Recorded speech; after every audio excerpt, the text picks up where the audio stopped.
Sorry, I'm 7 minutes late. We just had to wait for everybody to get in. We still have to work out some Discord stuff with Dad, but you can come on in, make yourself comfortable while we do that. Why not? We gotta wait till people get on in. We got Soken in the chat. He'll be playing along. You'll be hearing his voice. But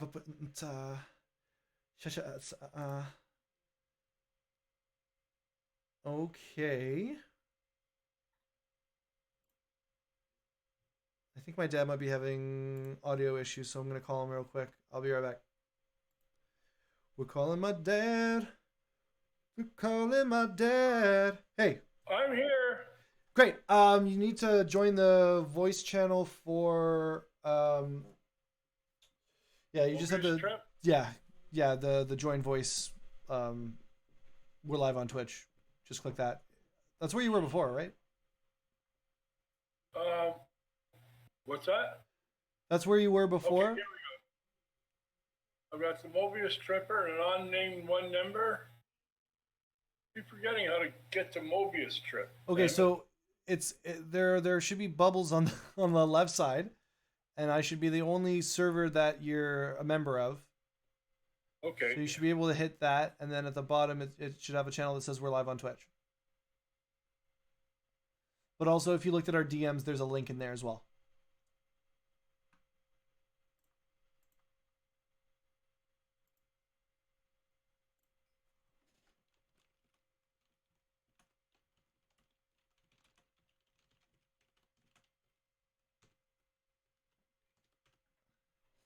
Okay, guys, just when we're getting everything figured out, I guess I should just give you the spiel.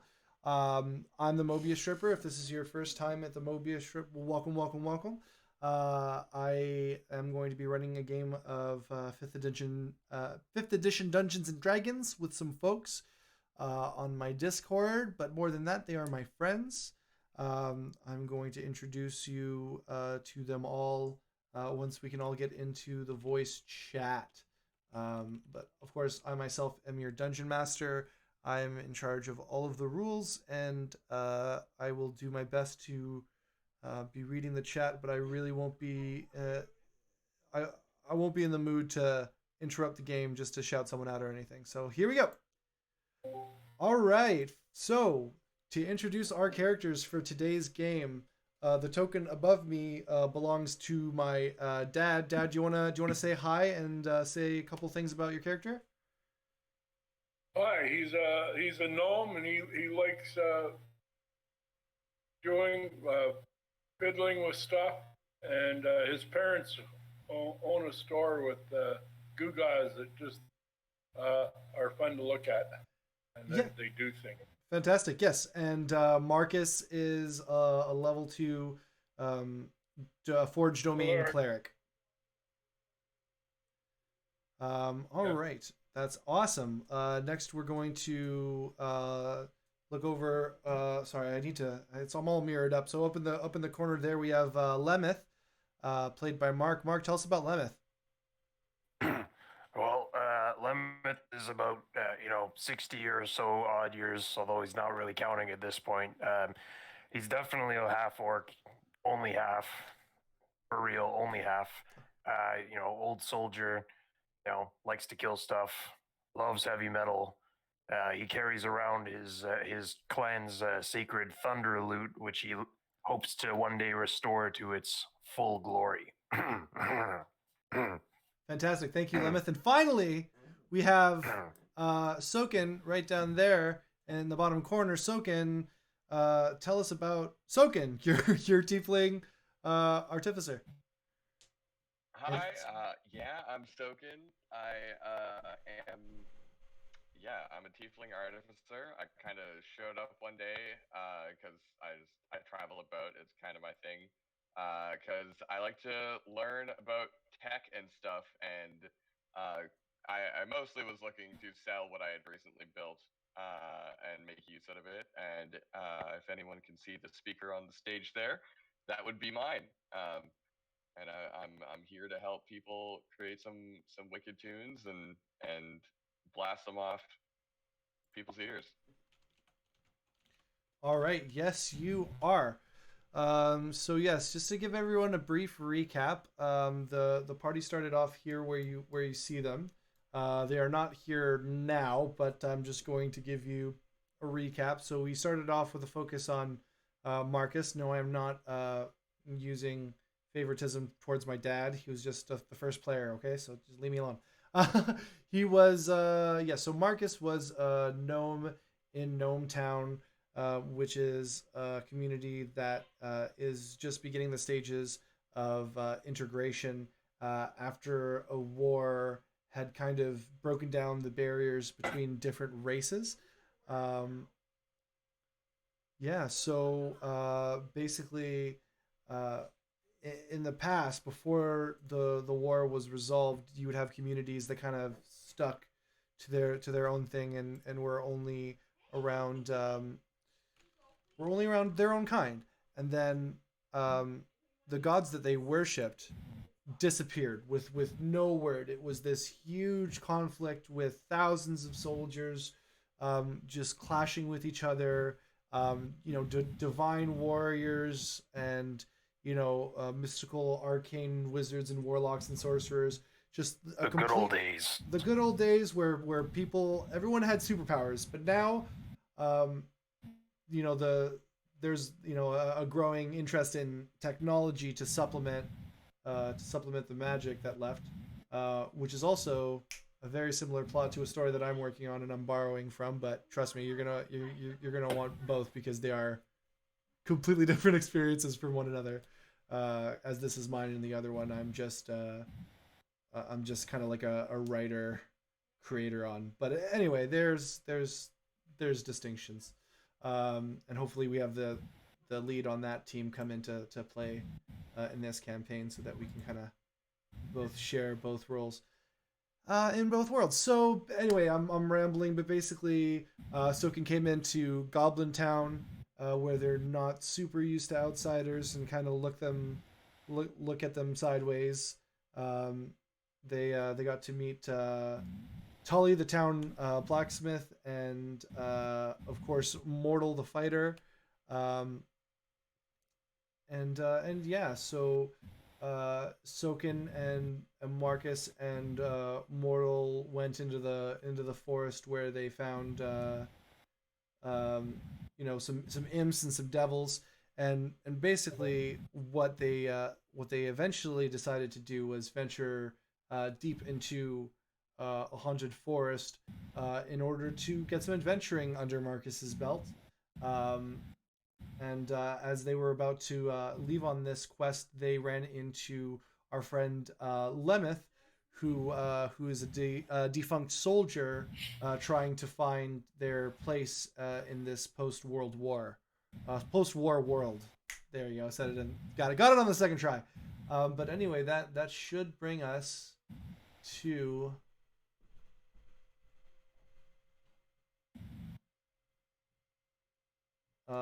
this ley line where we had a bunch of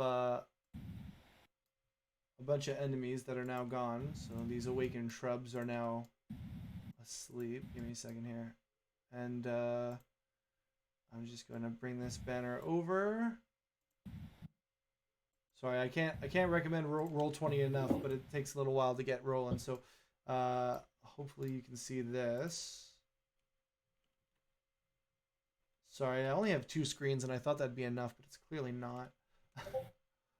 There we are. Okay, so I need to focus. I need to keep focus on the view as player screen to get it to show up. Okay, I'm learning. This is fine. Great. So basically, and we're gonna try not to use the map too much because it gets too clunky, but we are gonna need to use this window to adjudicate dice rolls. So yeah, so the most recent thing that's happened, they met a demon that they had seen before, and the party had a standoff with a group of boggles and shrubs, and after an entire day of fighting, they finally ran into Marcus's cousin Zarp. Now, Zarp is a forest gnome that lives in a community filled with different creatures. So there are gnomes and there are halflings that live there. There are half elves that live there. You see Furbolg. Um, Now Furbolg are these giant lumbering creatures that are very solitary, and they really only know their communities. A lot of Furbolgs, they don't have a name at all. They are just part of the community. Their village doesn't have a name, and their entire lifestyle is based on protecting their natural home. So they've kind of learned to coexist because during the war, as Zarp explained to you, a lot more communities got integrated because just so much destruction happened that a lot of communities were scattered, a lot of strongholds became vulnerable, and with that sustained period of peace, all efforts to rebuild fortifications kind of fell to the wayside once everyone kind of realized that they weren't being egged on to fight one another by these otherworldly forces. But see, this ley line, Zarp explains, has been very, very active lately. So I think this is where we're going to kind of join in, and I'm going to try to do some live role playing now that we're all caught up. I don't want to spend all of the time just speaking in narration because this is a shared role playing game. I just want to make sure everyone's got the pieces they need. So just to hit the bullet points, Goblin Town is the town where Marcus was born. That's where his parents' shop is. Soken is a traveler from out of town, as is Lemeth. Mortal is an NPC that I just brought in because a player couldn't make it. So we're probably gonna phase him out of the story, but yeah, I think we got everything. So you're sitting around a campfire, and you can you can see all around you. Actually, let me see what you can see, because this is going to have to do with some of your character specifics. So I'm going to go into D&D Beyond and check your passive perception. So anyone watching along who's curious, what passive perception means is you are constantly looking out for stuff. And let me just... Oh, I love that. Okay. I just want to make sure that we have all the right characters active.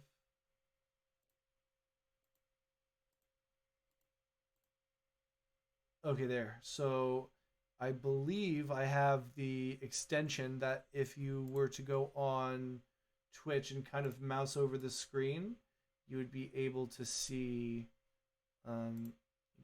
the party and some information about them. I'm just gonna load up mine right here.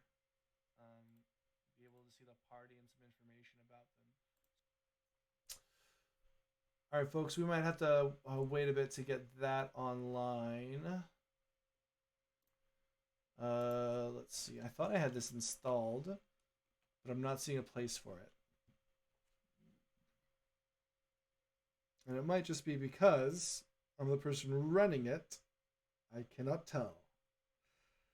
How do I want to play this? Sorry, this is just this is a technological thing.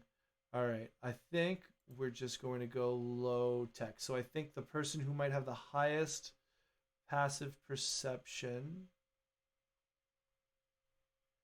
Okay, so Marcus, you looking around, you just barely see a set of eyes. Okay. And if you want, you could either say something, or you could make a perception check to see if you can further look. Get a closer look at it. Yeah, exactly. Okay.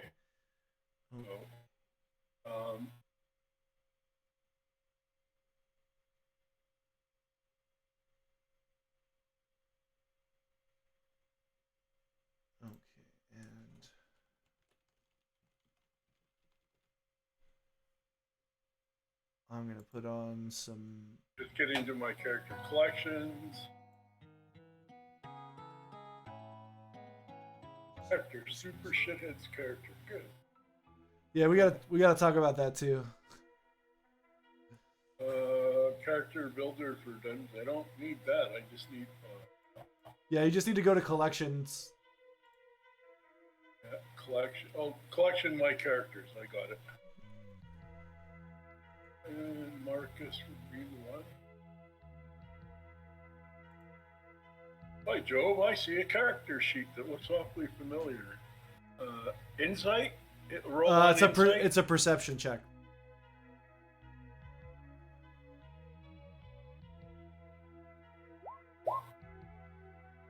All right, Marcus, as you survey the surroundings of the camp, you see a pair of eyes staring at you from the bushes. Stream Chance, thank you so much for subscribing with Prime. You look into the bushes and see that there are eyes, but you can't tell if those eyes are human or an animal or a spirit. You don't have any idea. What do you do?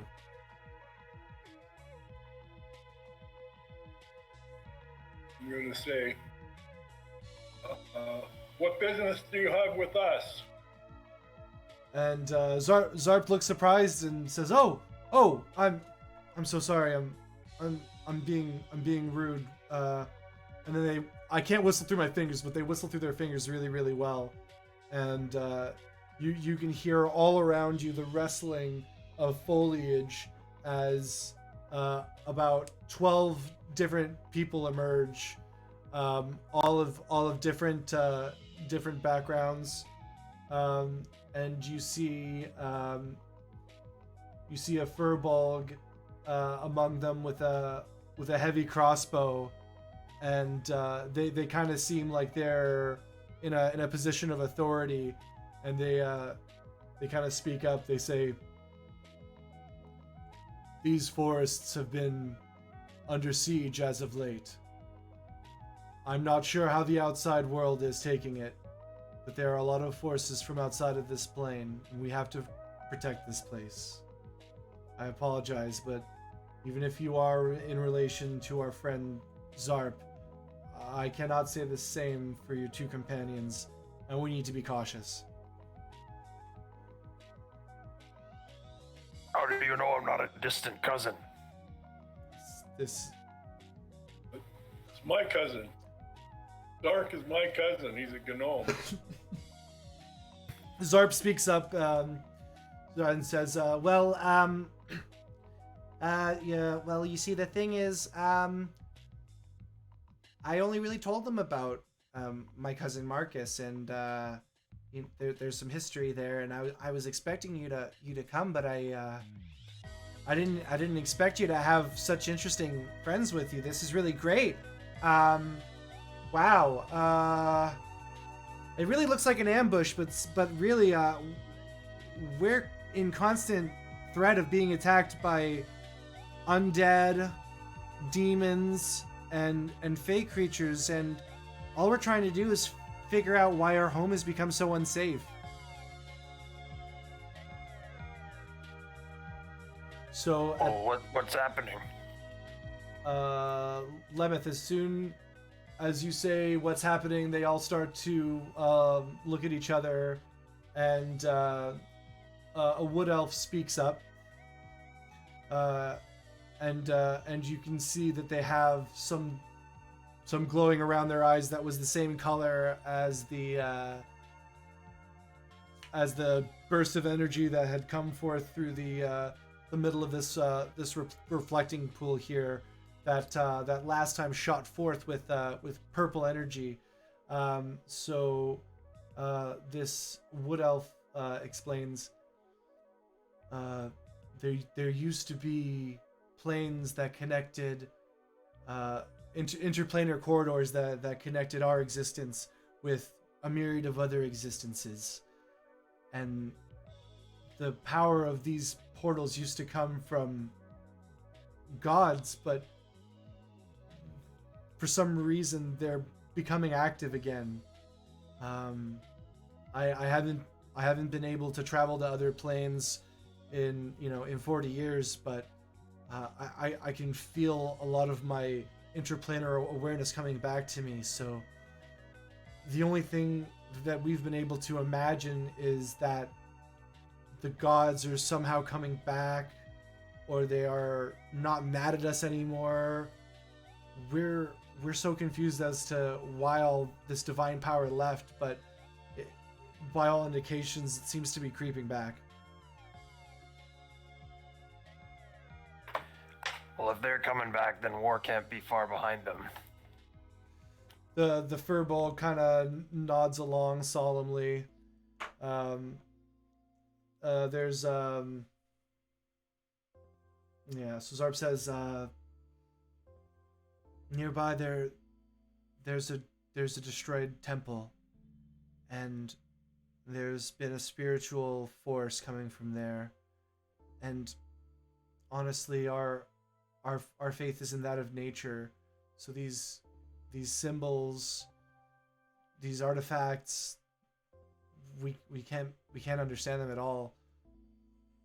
We were hoping to get in touch with you, Marcus, because we understand that though you don't have a divine patron or deity of any sort, that you've begun to get certain abilities that were initially associated with divine clerics. Is that right? Yeah, that's right. I'm a disciple of the Forge, but I haven't picked a specific deity. I'm No. sorry to interrupt, but I course. did hear that there was artifacts to understand. Yes, no, of course. Now my ancestors, the elves, they've lived so many lifetimes, and their deities spoke to them, and now they're silent, and there are many believers, and there are many that say that they're spoken to, but they're often found out as frauds. So where you don't have an actual deity, this power is coming back somehow, and if you have any knowledge about any religion, it might be able to help out. I understand if you say no, and please, I understand, but would you go to the church and see what you can find out?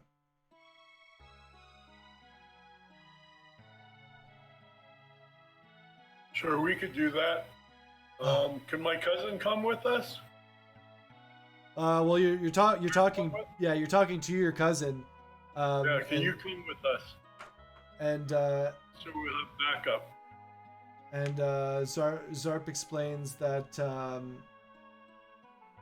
we're all over the forest, and we're not going to be very far, but we have to make sure that our children are safe, and that all of the areas near the portals are well defended in case more devils pour through. I hope you understand that we'd go and investigate more ourselves, but we've drawn ourselves so thin. I'm sure that we haven't been attacked there or anything like that. Every once in a while there are minor undead, but there hasn't been anything to make me think you'd be in danger if you've made it to this point at least. But that doesn't have to happen tonight. You've had a hard day. Please let us make a comfortable area you can all rest in. Okay, Sounds that's good to me. fine with you. Okay, great. So we're just going to cover the overnight section. We all did the long rest mechanically on our character sheets last time, I think. Oh no, we didn't. Okay. So what I'm going to do is I'm actually going to open up D&D Beyond on my screen over here. Go into my campaigns really quick, where we have 3 active players. So I'm just going to go into Marcus's character sheet and talk a little bit about how D&D Beyond works. This will also help me walk him through it. So, Dad, do you see your D&D Beyond character sheet? Hey, I'm looking at it. Have you found the long rest button? There, right at the top. Yeah, Fantastic. I pressed it. Okay, take a long rest. Yep. Okay. Click it and then click it again because it's going to have a little countdown to confirm, and you need to click it again to confirm. Okay. All right, and you've done it? Yeah, I think so. Okay, great. So as you can see, I've refreshed the page, and all of Marcus's all of his HP is back. He's also regained his spell slots, and his channel divinity is also back. So as you can see in here, this character sheet is a great way to keep track of everything that you might need. Oh wow, a lot of gifted subs. Oh, whoa. Okay, enjoy your sub privileges, gang. This is awesome. Great. So yeah. Oh, thank you. Oh my goodness. I don't really understand what this is, but I'm glad to have it, I suppose. yeah. It's when you go to watch my channel for the next month, you don't have to watch an ad, and you get other perks too that we'll be able to go over. Thank you so much, Stream Chans. They've been doing great stuff to get the Discord in shape. I really wouldn't be able to do what I'm doing without them. I was thinking of taking like a week off to get everything set up, but I'm feeling really confident that we'll be able to we'll be able to go forward without being harassed and DDoS'd around every turn. Fingers crossed, knock on wood. So basically, I'm gonna let you, all three of you, decide what you would be doing in a haunted forest camp here, where there are portals in the area. So basically, if you wanted to, if you wanted to see what the nearby area was like and what was going on, it would probably be like a perception check. If you wanted to find out if you could see any clues about what they've been going through with these things, you would either go for insight to like look at how the people are interacting, or investigation to try to find evidence of a certain thing. There are a whole different there are so many different ways you could possibly go about interacting in this environment. But I'm just going to throw a couple of things out by looking at this list and all of your skills. Arcana would be a relevant check right now to find out about the magic and its source. I'm also going to say religion is a good check that will let you do this. History will let you know what the forest was up to versus now, to see if you know that. And you could also take a survival check to see how you'll be able to make it through if you wanted to venture out to the nearby cities and towns that are through the thick of the woods, which you've not quite gotten to yet. Well, I'm going to check for magic. Okay. Oop. Okay, so History check after. yeah, absolutely. You can just give that check right now, and we'll kind of like all try to tie them into each other. Okay. All right, and Soken's got. Oh man, Soken's always knocking it out of the park with his rolls. Okay, so we're I'm gonna. always looking for new dice. So so Lemeth, you find some more dubious mushrooms. No, no. Perfect. With an 11, I'm gonna tell you that you look at the mushrooms and you think a bit more about them, and you think to yourself, if I could get someone else to eat it, they'd probably get pretty sick. And that's what your 11 survival check gets you. So Marcus and Soken, before you're ready for bed, you kind of take a walk around this reflecting pool where the boggles and the awakened shrubs were.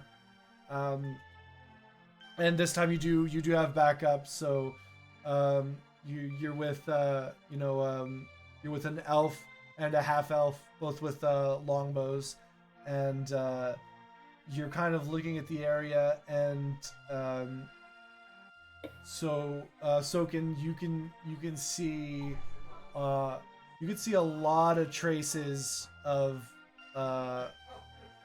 devils and demons, just like scratch marks around the reflecting pool, like you would see when they're trying to like claw out. And yeah, you can see that just like, Man, it looks like my family had a party here. yeah, exactly. It just looks like, and pretty fresh too, that there's been a lot of activity in this space specifically. A lot of paths through the woods have been kind of like stomped down, where the group of forest protectors that you've been traveling with, by and large, move through the forest like the wind. They don't displace a single flower, let alone have like big beaten paths through them.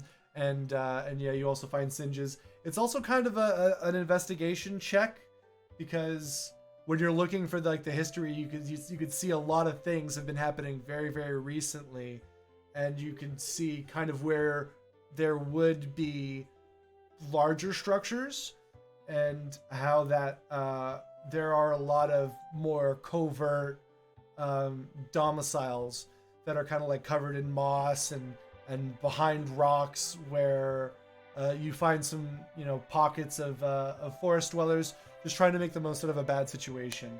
And Marcus, with a 15 in Arcana, I can tell you that you're seeing magic that you've only heard about. Like, the strongest magic possible since you were born is not as powerful as the residue that you're kind of getting from inside the reflecting pool.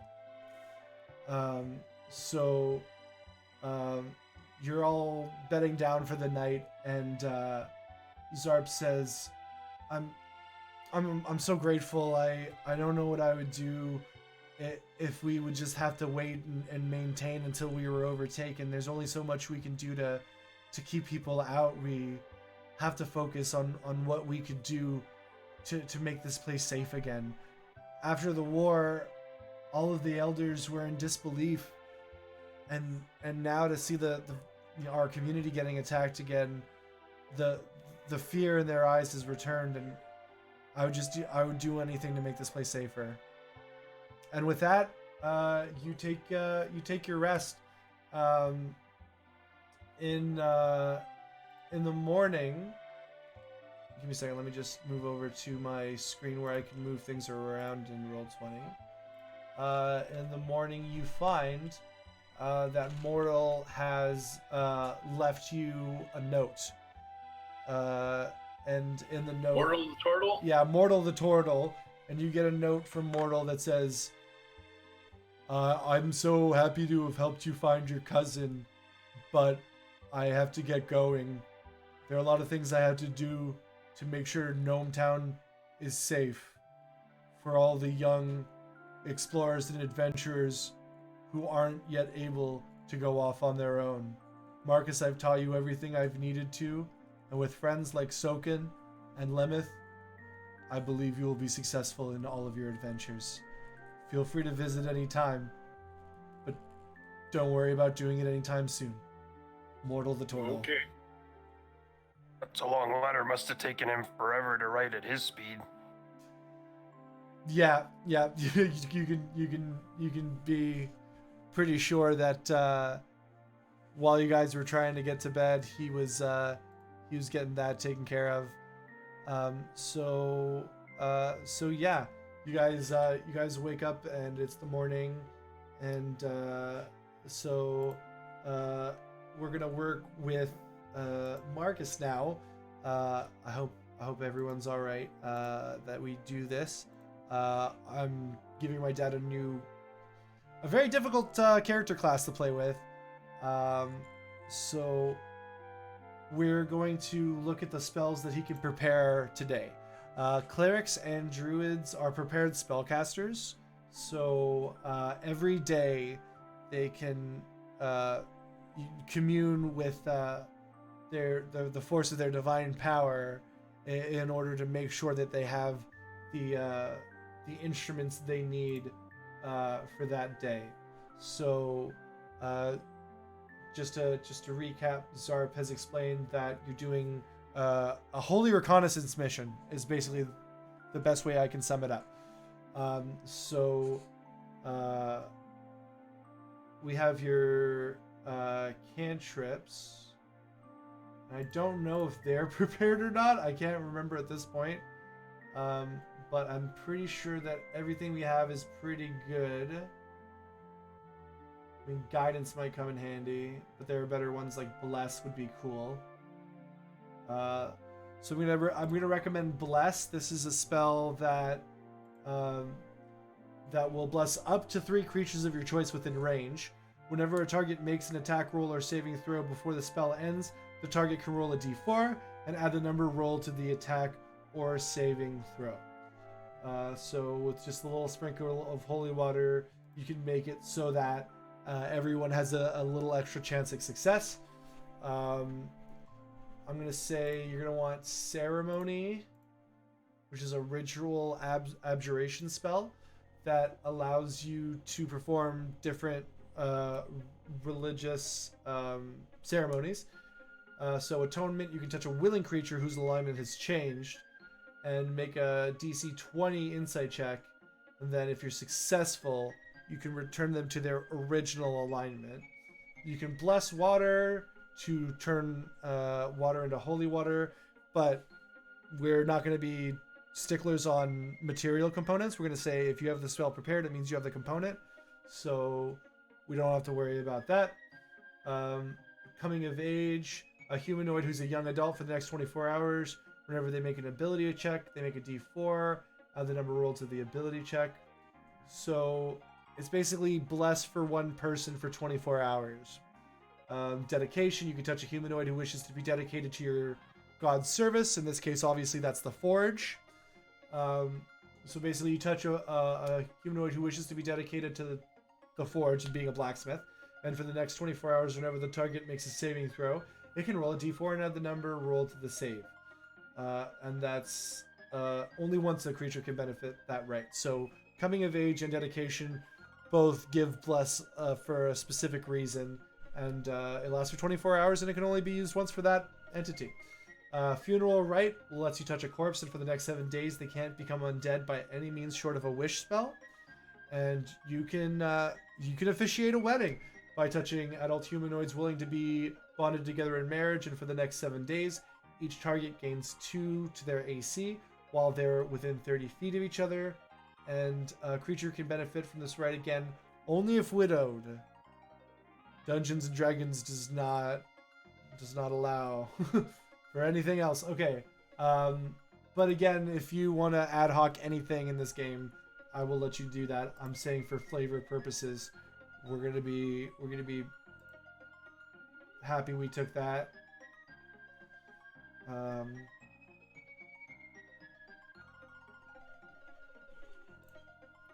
Okay. Yeah, I'm just going to prepare you because this is going to be mostly exploration. If you guys get into combat, it's because you messed up. For anybody watching, I'm a new DM, and I'm trying to slowly work my way up to doing roleplay, exploration, and combat interchangeably. But for right now, it's not as easy. Are the cats doing something cute? No, I just love that when I watch your channel, I can click on the bonus thing now. Oh yeah, Angie Firebomb is collecting Mobius strips. I completely forgot about it. I love it. It makes me happy. Yeah, when you guys watch my channel, I just love you so much. Oh, thank you so much. Thank you. I love you. Yeah, so What did you just say? so I said that I love you. I love you. Thank you.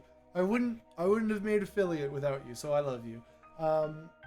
If you're watching me on Twitch, you can click the Mobius strips, and you can do neat stuff like tell me to hydrate. I don't have I don't have water, and I just made myself hydrate, so I'm just gonna drink some of my stream juice. What are the consequences if you don't obey our commands? The Twitch gods get angry. No. Yeah, I always wondered that.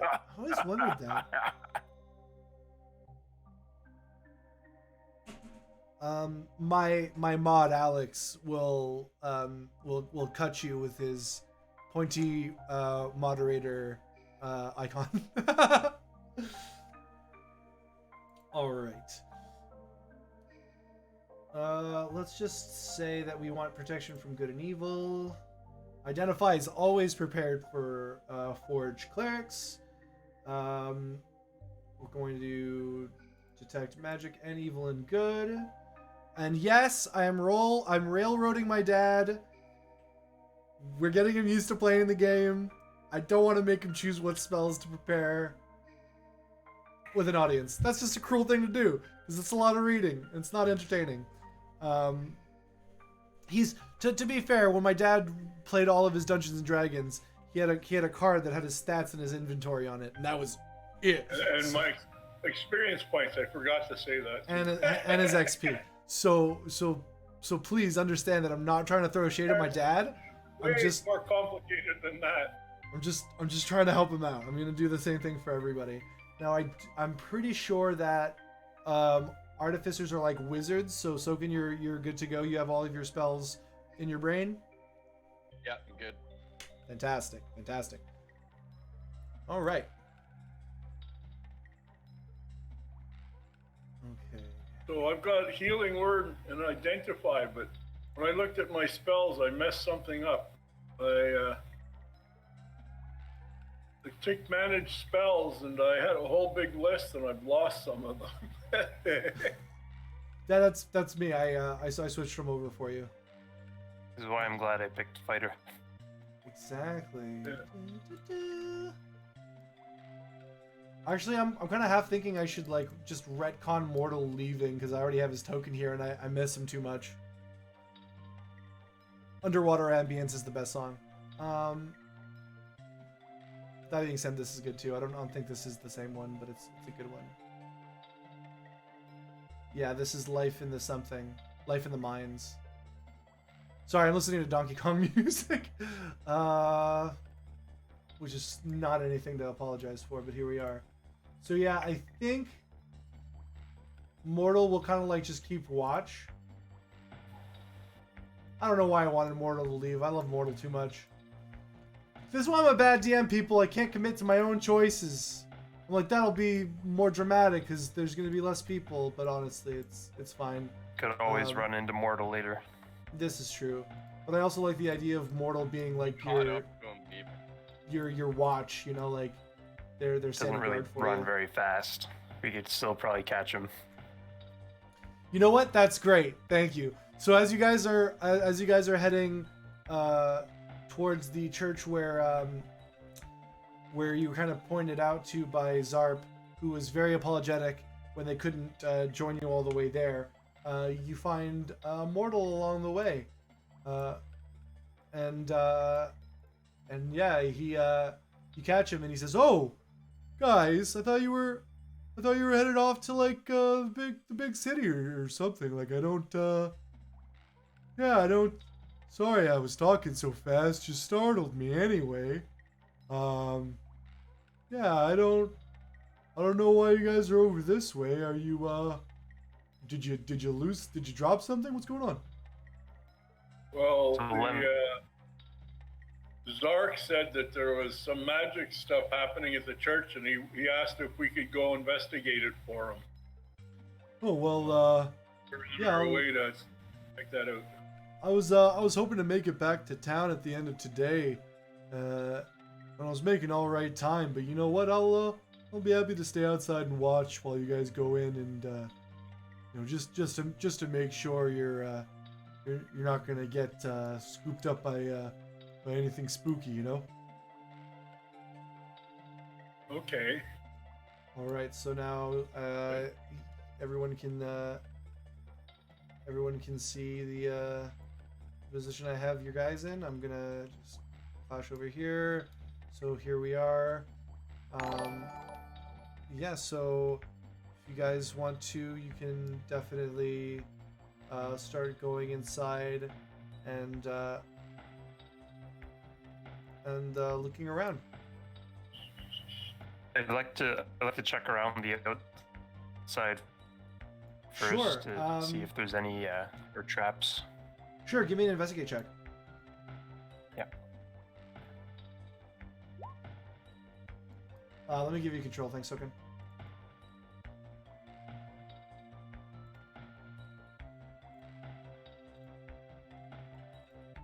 Why didn't I do this off screen?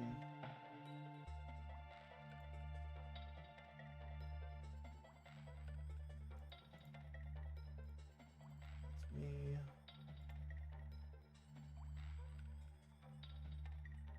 So yeah, the reason I'm back and forth on using Mortal because Mortal's kind of my PC in a way. So I don't like leaning on DM PCs. I like having the players play and me run the game, but it helps when we're of an awkward number. So we're just gonna have him for moral support, and so that I can have a mouthpiece for any possible Or exposition. shall we say mortal support? Mortal support, I love it. So we don't have to worry about initiative, but I'm going to say that we're going to try to stick to our speeds. So Dad, try to move 3 squares at a time if you're going to be moving around, just so that everyone can stay coordinated. So investigation of 18. No traps. Just as Zarp said, this is a long, quiet place that doesn't seem to be as disturbed as the natural landscape, as if there is some sort of force protecting it from further harm. Although you do see that there's some destruction over in this area. Sorry, I have to ping it over here while it's active. So yeah, this church kind of has this entrance over by this way, but you actually appear by where there's this kind of like side entrance that has been kind of smashed down. So yeah, if you guys want to do any checks, cast any spells, now's the time to kind of ask me about the environment. And I don't have dynamic lighting at all figured out. I can access it, but I don't know how to use it very well. So please, if you can see something that's on like the other side of a door, try to keep yourself honest and say that you want to look in the room to see what's there, because if you see on the map that it's something, it might end up being something else. So just try to suspend your disbelief a little bit, and yeah, let me know how you're exploring this place. Okay, I'm looking in the door. I'm trying to decide if the entranceway is safe, if it hasn't been made unstable by the breaking in. Okay, great. I'm going to say you're definitely adding at least your proficiency to this, because you're kind of using your like know-how structurally. Just gonna look at where your strengths lie.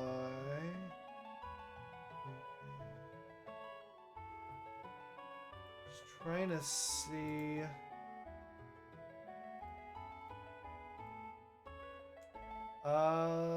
Let's give it a perception check. 'Cause you're not too bad at perception, and that's relevant because it's you using your eyes and whatnot.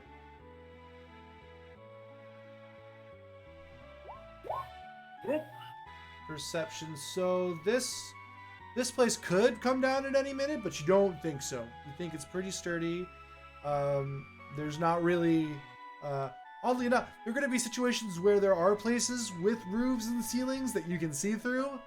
This is not this is luckily not one of those times. So, what you see is what you get. There's no real, there's a little bit of wall action, but the kind of like thatched roof has just been decimated after years of neglect. So, you get the feeling that if something were to fall and crumble, it would be very minor and very easy to avoid. Well, I'm going to Limits sneak the- inside and sit in the corner so I can look around to see what's happening around here. Oh, okay, great. Sorry, there's another voice creeping in. Yep. So Limit says, "Well, I didn't put this chainmail on for nothing. Let's get in there." All right, so He sidles up beside Marcus to watch his flank.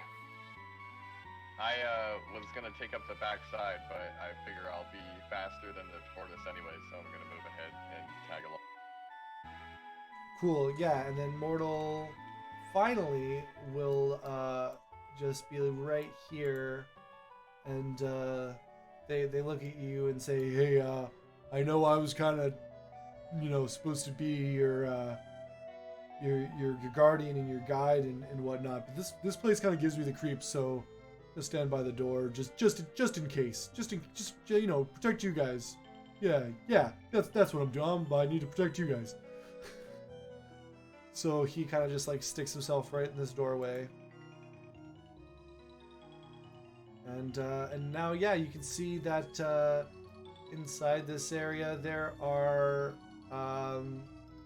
different corridors and some different rooms to check out. Scratching his head very orcally, says, I'm not really good at this thinking stuff, but let me give it a try. Let's investigate some of these religious symbol things, I guess." Yeah, absolutely. Give me an investigation or religion check, or history, actually, whichever you like. Investigation, history, or religion. I can help you out with that, but These might be religious symbols. They're in a church. Nah, probably I mean, not. this one looks pointy. Yeah, that's got to be something. Investigation. So Soken, you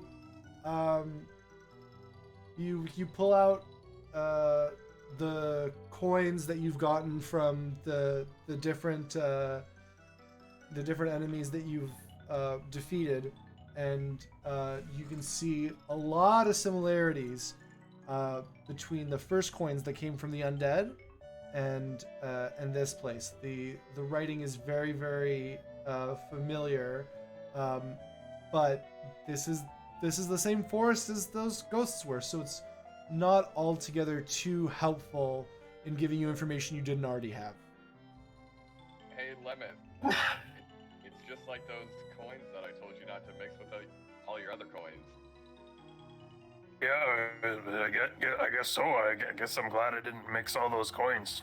Maybe there's something we can use these coins for in here. So you're basically looking all around, and there's kind of a moisture on the walls, but it kind of. Say no more. I'd like to lick it. Sure. Give me a Constitution saving throw. You got it.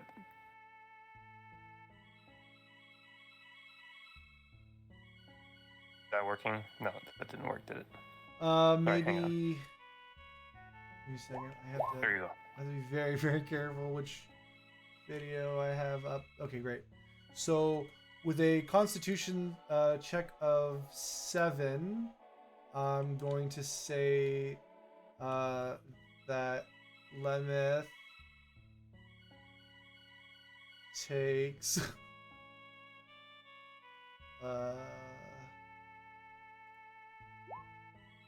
4 points of poison damage. Unless you have resistance, and then you take 2. I don't think I have resistance, I can check that. but I would just like to say, this tastes just like my mom's cooking.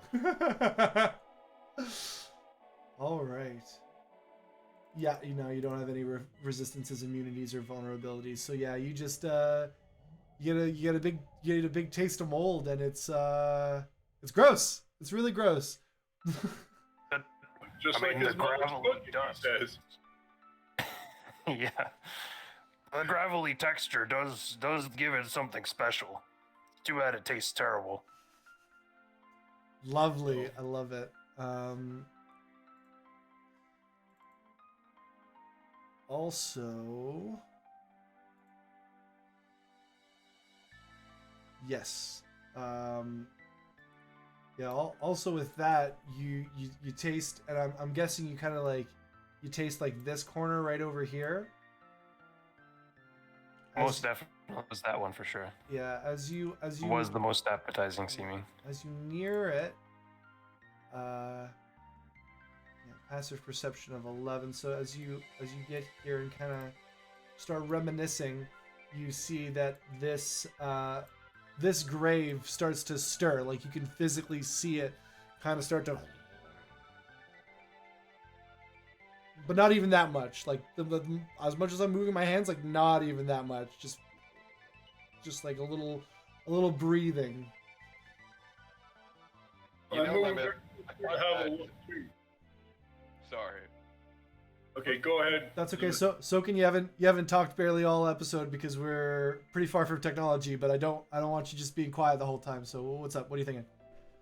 Oh, it's all good. I was just gonna point out to Lemeth that I always thought his gravelly voice came from the orc, I mean half-orc part of him.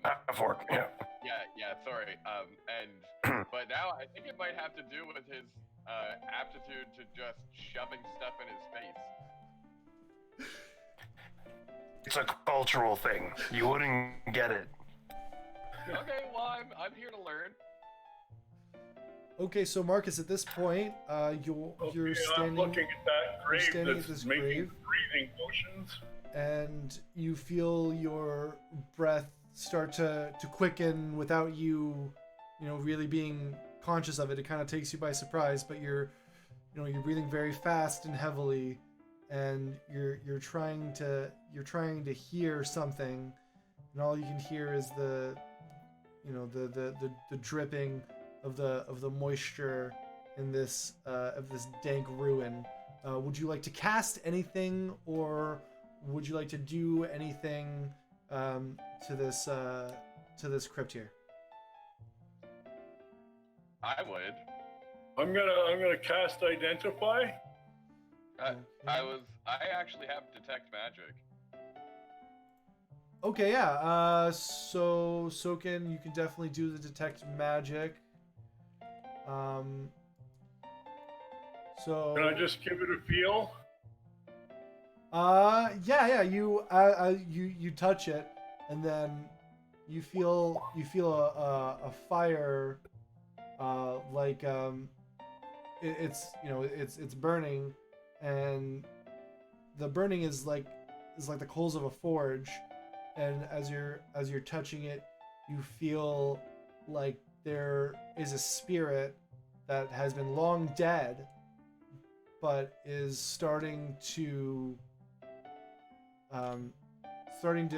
try to do something, and you're not quite sure, or something is trying to be done to it. So we do have this. So you still want to use a first level spell slot? Yeah. Okay. Hold back on mine. Sure. All right. So Do I check against one perception? slot. No, it's identify. It just happens. So you touch it. Okay. I'm going to put it in the chat here. Oh no, it was already in there. Sorry.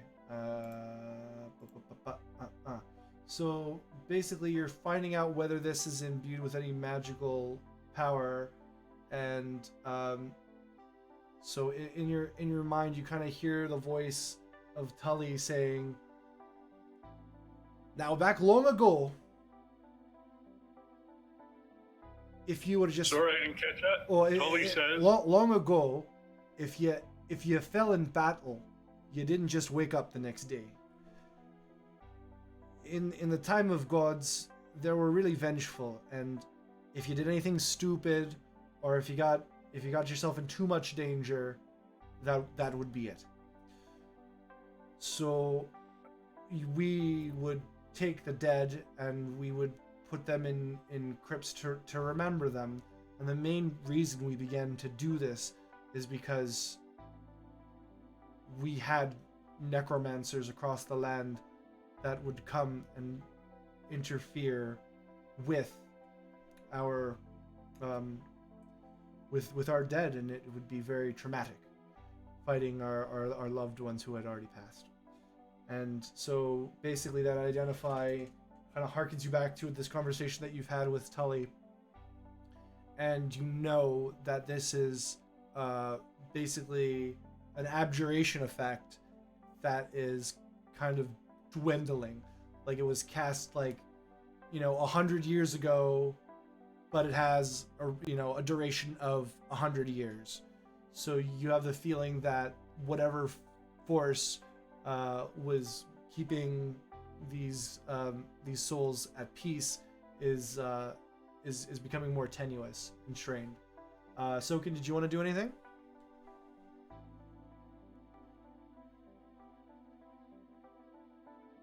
Soken! Just the moment I walked away. No, I'm curious, more so than anything, to see what happens next with this thing. Is there any way I can hit it with my mace? I mean, do you really want to? Not really. Okay. Because yeah, you'd have to just roll an attack with your mace, but I don't. Zarp didn't tell you to get him out early and to smite all of them. He asked you to investigate. Okay.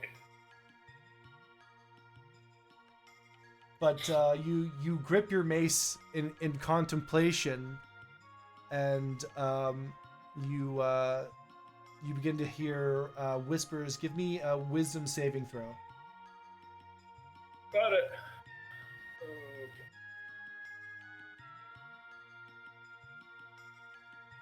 Oh, go away.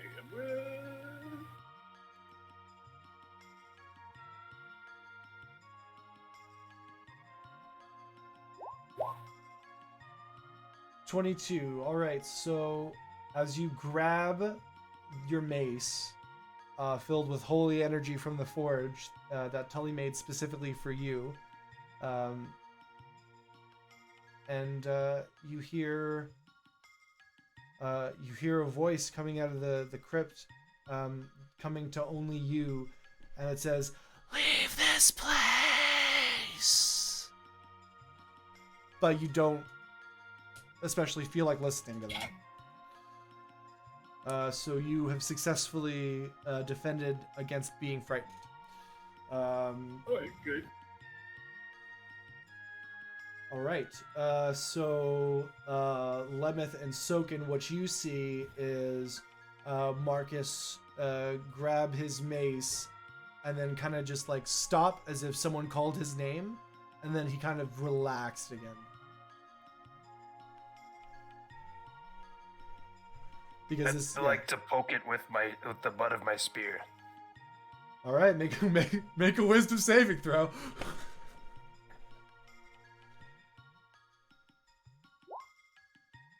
All right.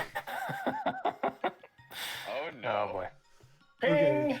So you poke it, and then when you do, you feel a force of energy kind of like wrap around you, as if the soul escaped the crypt, and the voice whispers, "You don't want to die today, do you?"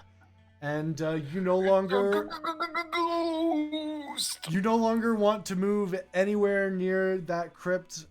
In fact, you can't unless the next time it comes around for you to do something, you can succeed on a wisdom save.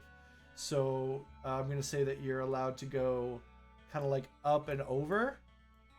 Like you can check out like this staircase area. Like you can check out this room, but you're not going to be able to like go down this way because it's going to get too close to this really, really spooky dead person box. Well, guys, there's definitely glory over here. I'm gonna go seek some glory over here in the corner. If you guys need me, if that's cool. Yeah, man. That's fine. For glory. Not scared. Okay, I move 15 feet. I'm behind Lemeth. Okay, let me just like. Is this the doorway into this room that I'm up against? Yes, absolutely. There's like a little arched doorway that you can't really see, but there is a platform on there, and on top of the platform, there is Zweihander. A what? Zweihander, like a big two-handed sword. Whoa. Soken is down. I don't know why. Oh no! I tripped.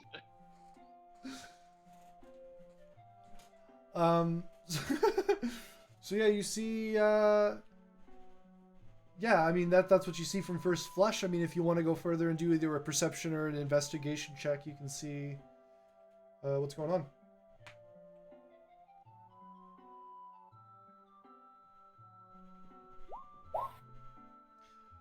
All right, yeah, Marcus, you can tell, just like in the hilt of the sword, where the crossbar stretches from, you can see the exact same emblem as was on the coins. So you can only surmise that this is some sort of artifact that has to do with the undead, and you know that that's not the best because wielding the power of the undead is very fickle.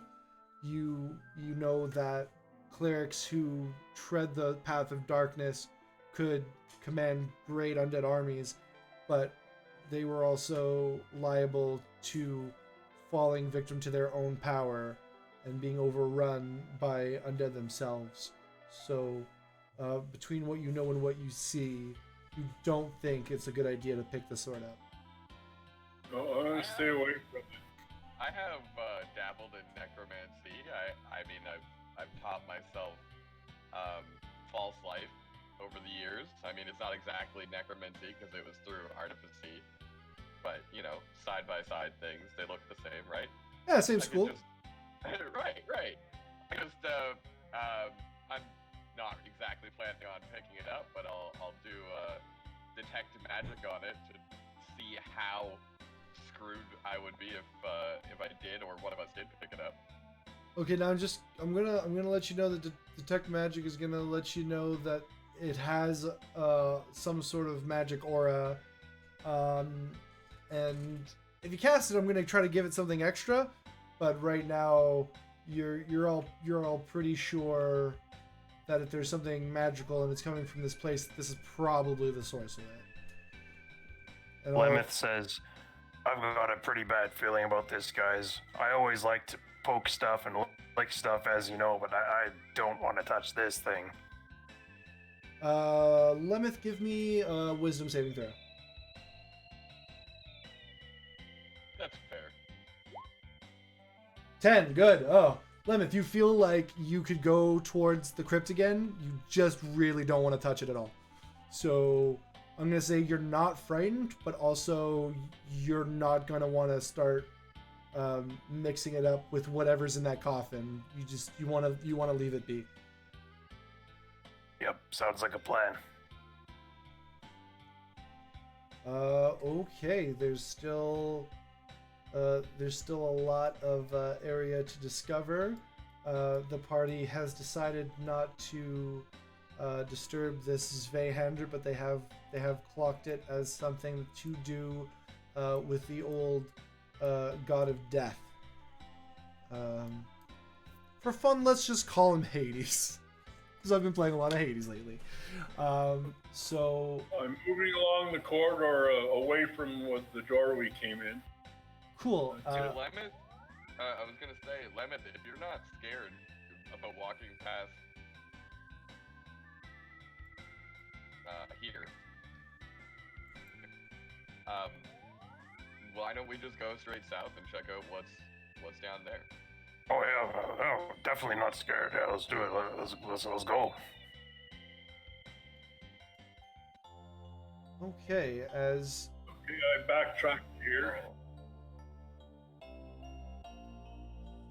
you pass this central room, you start getting the vibes of that, the feeling that, you know, Marcus and Lemeth, you can tell that they've disrupted some sort of divine energy that is starting to like move around like a gust of wind, and it seems to be kind of going around this central altar area, and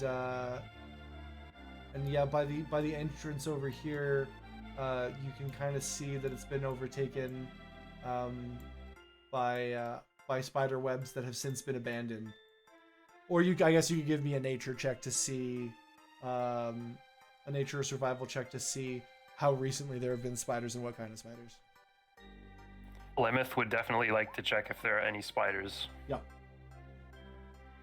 Soaken nature, yes. Okay, so Lemeth, you can tell that these were giant spiders, and if they were still around, they wouldn't have allowed you to get this far. So you feel like you're pretty safe from spiders, but you do know that you might be finding some spiders in these woods. Period. So that's some information that you can take with you further, but you don't feel like there are any in the area, or else you would have been able to get some evidence of them before now. But this used to be at one point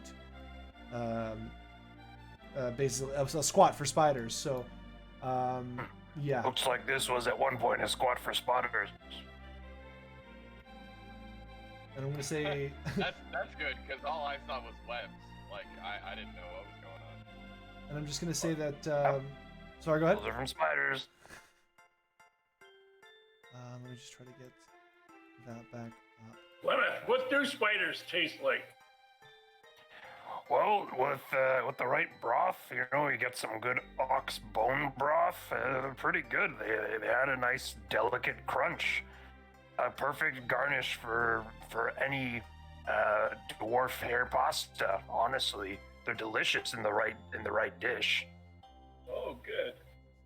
Listen, I'm intrigued by this opening I went by and that stirring in there. I want to see what it is. So, shall I roll against investigation? Yeah, investigation, arcana, religion. I think arcana might be your best bet out of your possible skills. Bloop. Ooh, only 8. So yeah, you get the feeling that there's something here, but you don't know what. But you can tell that there's some sort of sentient force that is trying to maybe egg you guys on to leave. It definitely seems like you're trying to be like you're being scared away without like being attacked directly. So with an 8, I'm not going to be able to give you more than that. Okay. Is this something that I feel too, or am I kind of oblivious to it because I haven't tried to screw with anything? Right, yeah, you can see a wind blowing through, and you can see it's kind of giving Lemeth some shivers, and Marcus is kind of like steel-eyed through it, but still kind of like bearing it.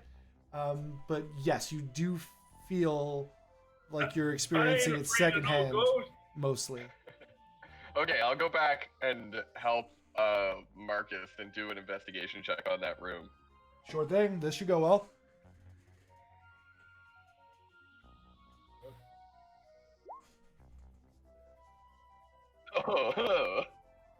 Okay, so that was better than my investigation, my Arcana. Yes. What I'm gonna say is, Marcus, give me a religion check. Okay.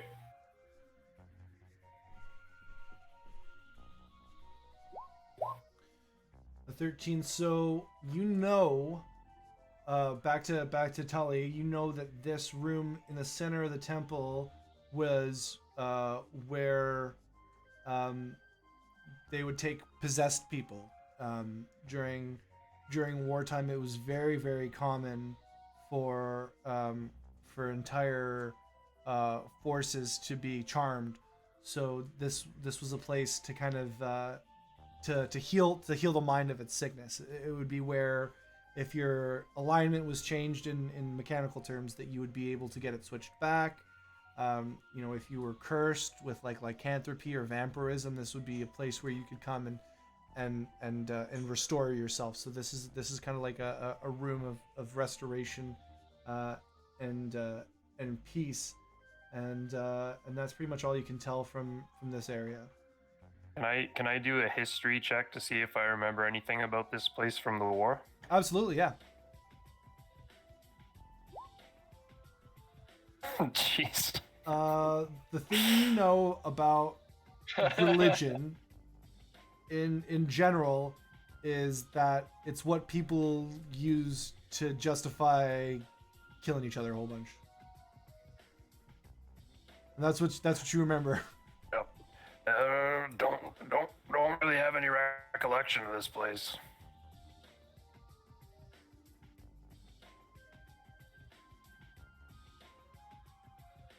All right, now what are you guys thinking? I think it's worth going down and continuing. Well, actually, are we able to walk through the southern area to the left, and like check out these last two? Oh, I guess we can just walk straight through. All right, Marcus has entered the room. Oh no! I told Lemeth. Around it. So, as you do so, you see. Give me a second. Boom! You see this frightening figure apparate, and you see it's in the corner of the room, and it's kind of just it's kind of regarding you, and it's very, very suspect. But yeah, it's up in this corner if you can see it, and yeah, it just kind of like appears before you. Not hostile, but it appears before you. I'd like to ask it what its intentions are. Hey, what gives? Why did you spook us like that? I serve the god of death. What's that gig like? Honestly, it's been a pretty dry season. I can imagine. For some reason. That's good to hear. Yeah, no, I mean for you, you dick, but I mean, yeah, no, there's been a severe lacking of death. Every once in a while, an elder of a village will fall, and they'll make a pilgrimage to this place to have their soul laid to rest. But we just wait here until we can wage war once again. My soul was trapped between planes, but I finally made it through, and I'm not going back.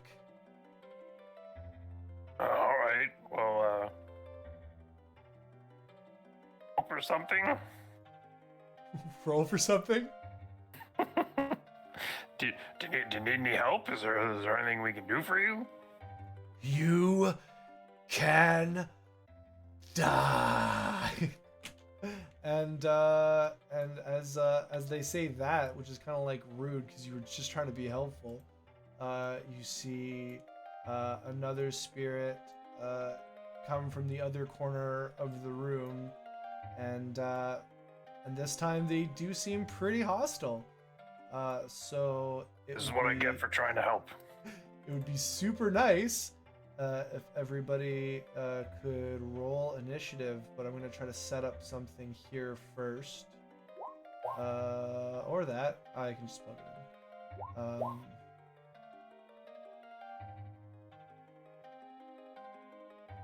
Did I create this?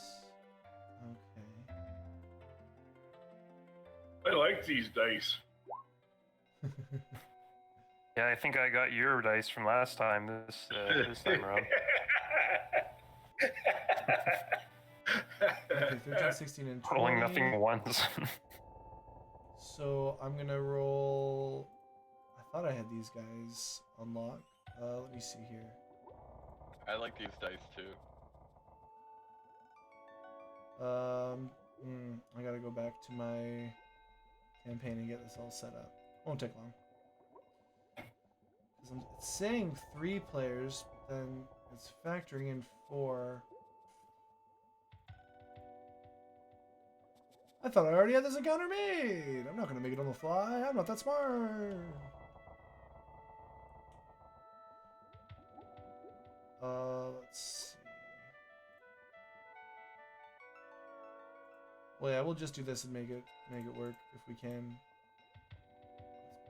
I'm being a little finicky, but shouldn't be too hard to figure out. Let me just modify this a little bit. Sorry, gang. While I'm getting this all set up, I'd like to thank you for watching. I am the Mobius Stripper. I am a newly minted Twitch affiliate, and this is my first Dungeons and Dragons stream. I am playing with my dad and some other friends. Yes, I'm friends with my dad. Fight me about it. You won't because you're jealous. No, it's fine. Especially if you knew how awesome his dad is. Right? My favorite part about him was probably probably how humble he is.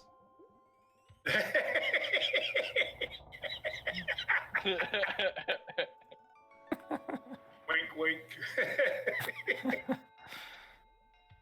Let's see here. Sorry, gang. I'm just trying to find something that's suitable. We're gonna do some secret planning now as a group. We're Dang just gonna. straight. I started playing D&D. It was from the white box of the very, very, very first edition. Okay, let's try to start off with this. Run. I'd like to sing a song of battle to get us pumped. My lonely enemy, I must confess, I still believe. When you're not with me, I lose my mind. Give me a sign. Hit me, baby, more time. All right, if we're gonna do fair use, I'm just gonna ask that you change the lyrics a little bit so that we can sidestep ugliness. Use Mage Hand to smack Lemeth on the back of the head. Good, thank you, I appreciate that. Here we go again.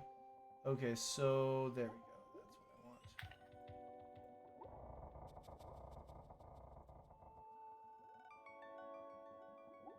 what I want. Oh, yet it won't work. Oh, sorry, gang. My encounters are being weird, and I don't know how to make them less weird.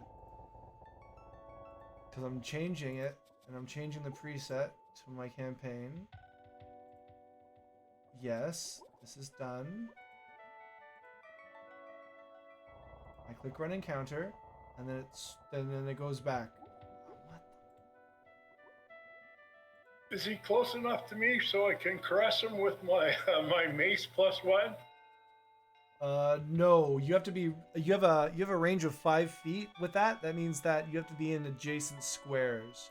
But I'm just trying to roll Okay. initiative for these guys right now, and it's not being very friendly. So I'm gonna go to edit, man. Okay, okay. Now will this work if I hit save? Embrace the weird, yeah. Absolutely.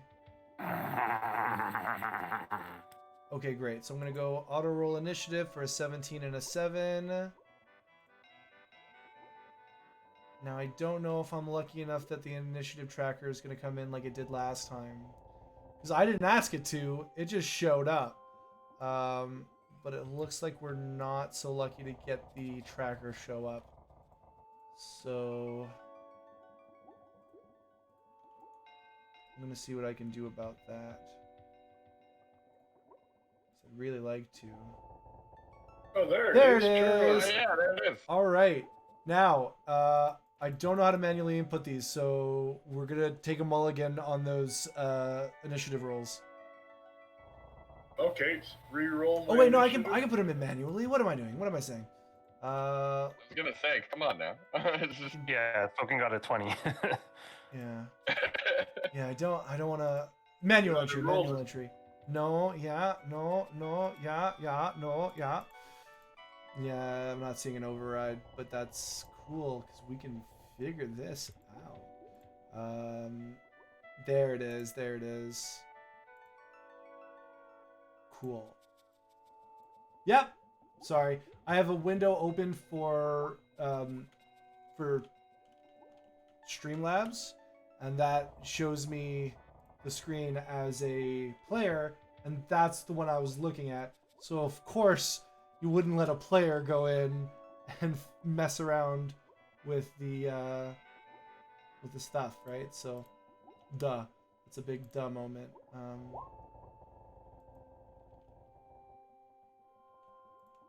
Okay, so let me grab a check from our guy at the door.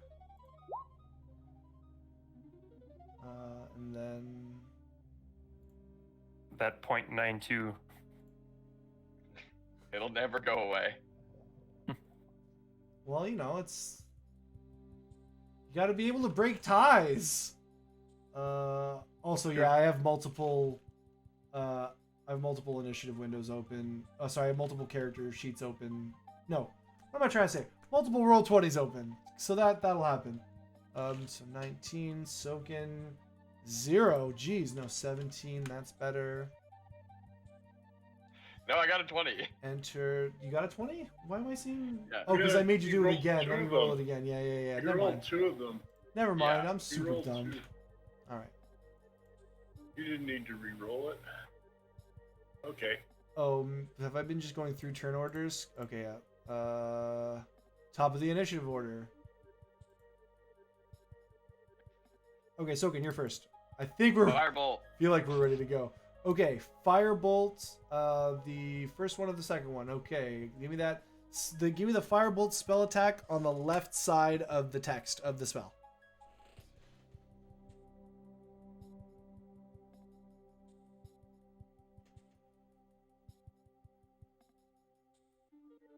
Does that make any sense what I just said, or? The hit roll? Sorry, I forgot I was muted. Like you tell me. Oh, yeah, no, the, so if we go to Soken's, There's like a hit, DC, and there's an effect one. yeah, it's the one that's just the evocation logo. Like, just hit the logo is what I'm saying. Oh.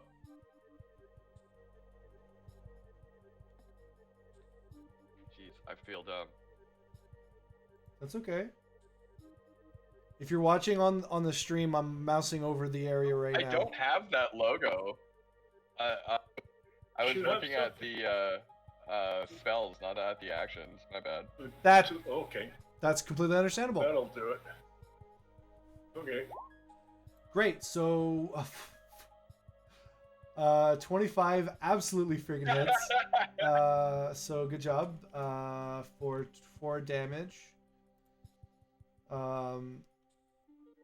gonna be this one. It makes up for last game and me missing every single attack I did with my flail. Great. Give me give me a second. I'm about to do something. Do I get to hit my demon? You get to hit him, but I accidentally grabbed a stat block that I didn't own, so I'm literally buying the Lost Mine of Phandelver so that I can use this friggin' stat block. But don't worry, it'll happen fast. I was like, why won't it show me the HP? Because I'm stupid. All right.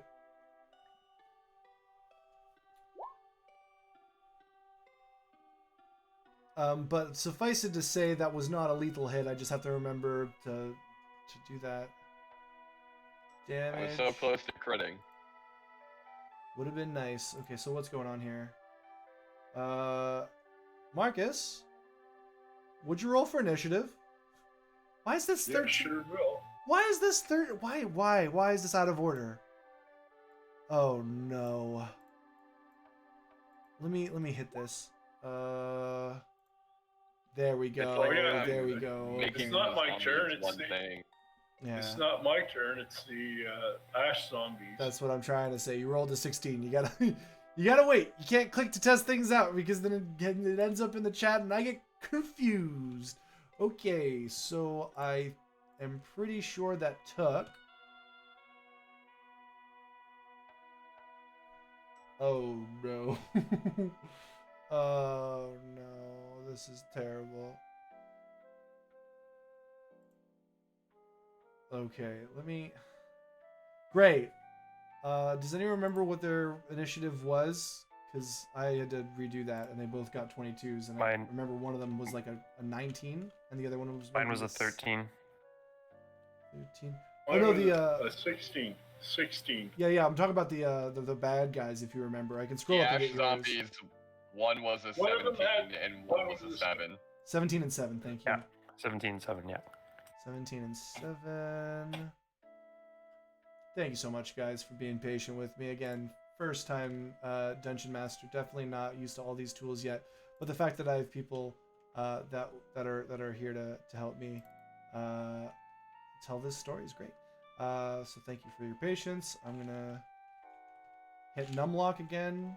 When do I ever hit Numlock? Come on. Mortal got a 19. Soken got a 20.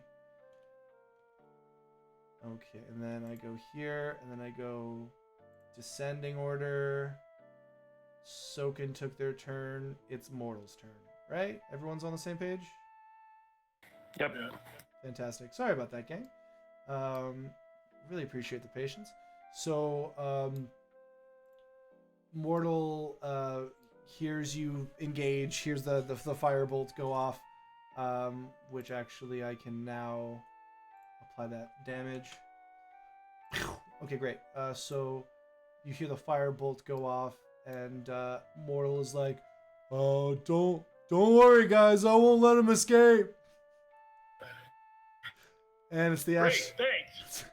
It's the top ash zombies' turn, and they're not super duper happy with Soken after what happened.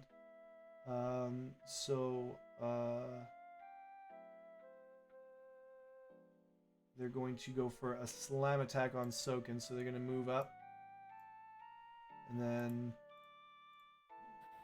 they're just going to go for it. Does my polearm master feat get triggered there?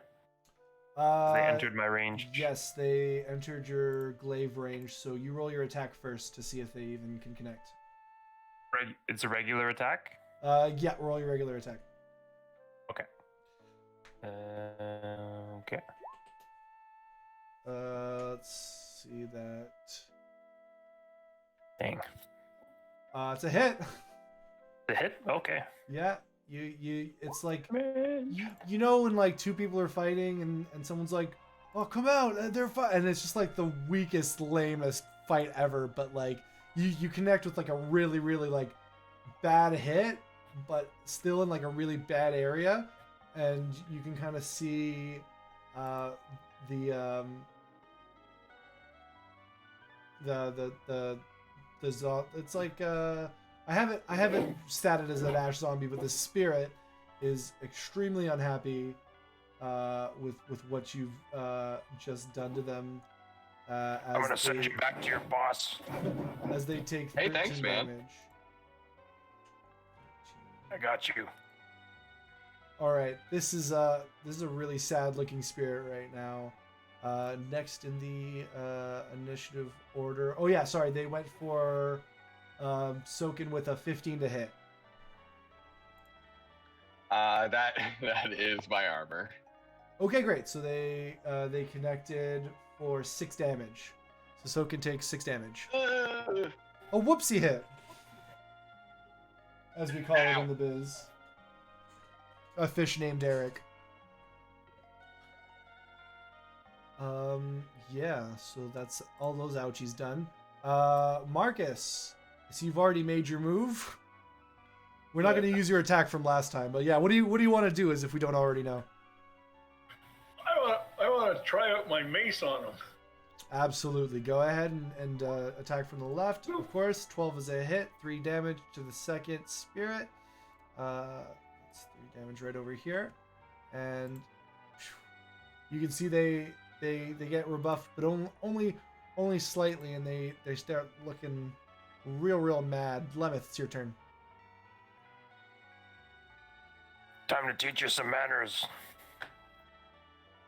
I'm gonna do an attack using my weapon. All right, you got a 10-foot Attack-wise. reach, so you don't even have to move to do that. I have to move. You don't have to move, I said. Sorry, Yeah, I don't have to move. Yeah. You're all good. That's a 14 to hit, and it does 6 damage. All right. And I believe I have a bonus action I can use. Do you want to first? Do you want to first narrate the attack you're gonna do on this guy for no specific reason? All right. So Lemeth winces orcally at the spirit and drives his halberd home directly in the space between the two glowing eyes and says, I was just offering some help. So, as you try to explain your position and thrust your glaive through the spirit, your spiritual energy whiffs past you, and you can see that behind you, this guy over here starts to stir. The crypt behind you that you got real scared of stirs, and I wasn't that scared. and you can see I come wasn't. out this spirit, and Oh no. you can also see this spirit down here. Oh heck. Soken can at least. Oh no. And outside of the Zweihander room, you see yet another one of your skeleton friends emerge. And let me Aw, just fudge. check this right here. Marcus, behind you, you see a skeleton. So I'm gonna see if I can get these guys all rolling initiative into the tracker. This is something I hadn't anticipated. But yeah, manual entry. Good old Marcus making the DM do more work. No, it's fine. Yay! No, it was you know, he came into the room, and you know, it was between him and Lemeth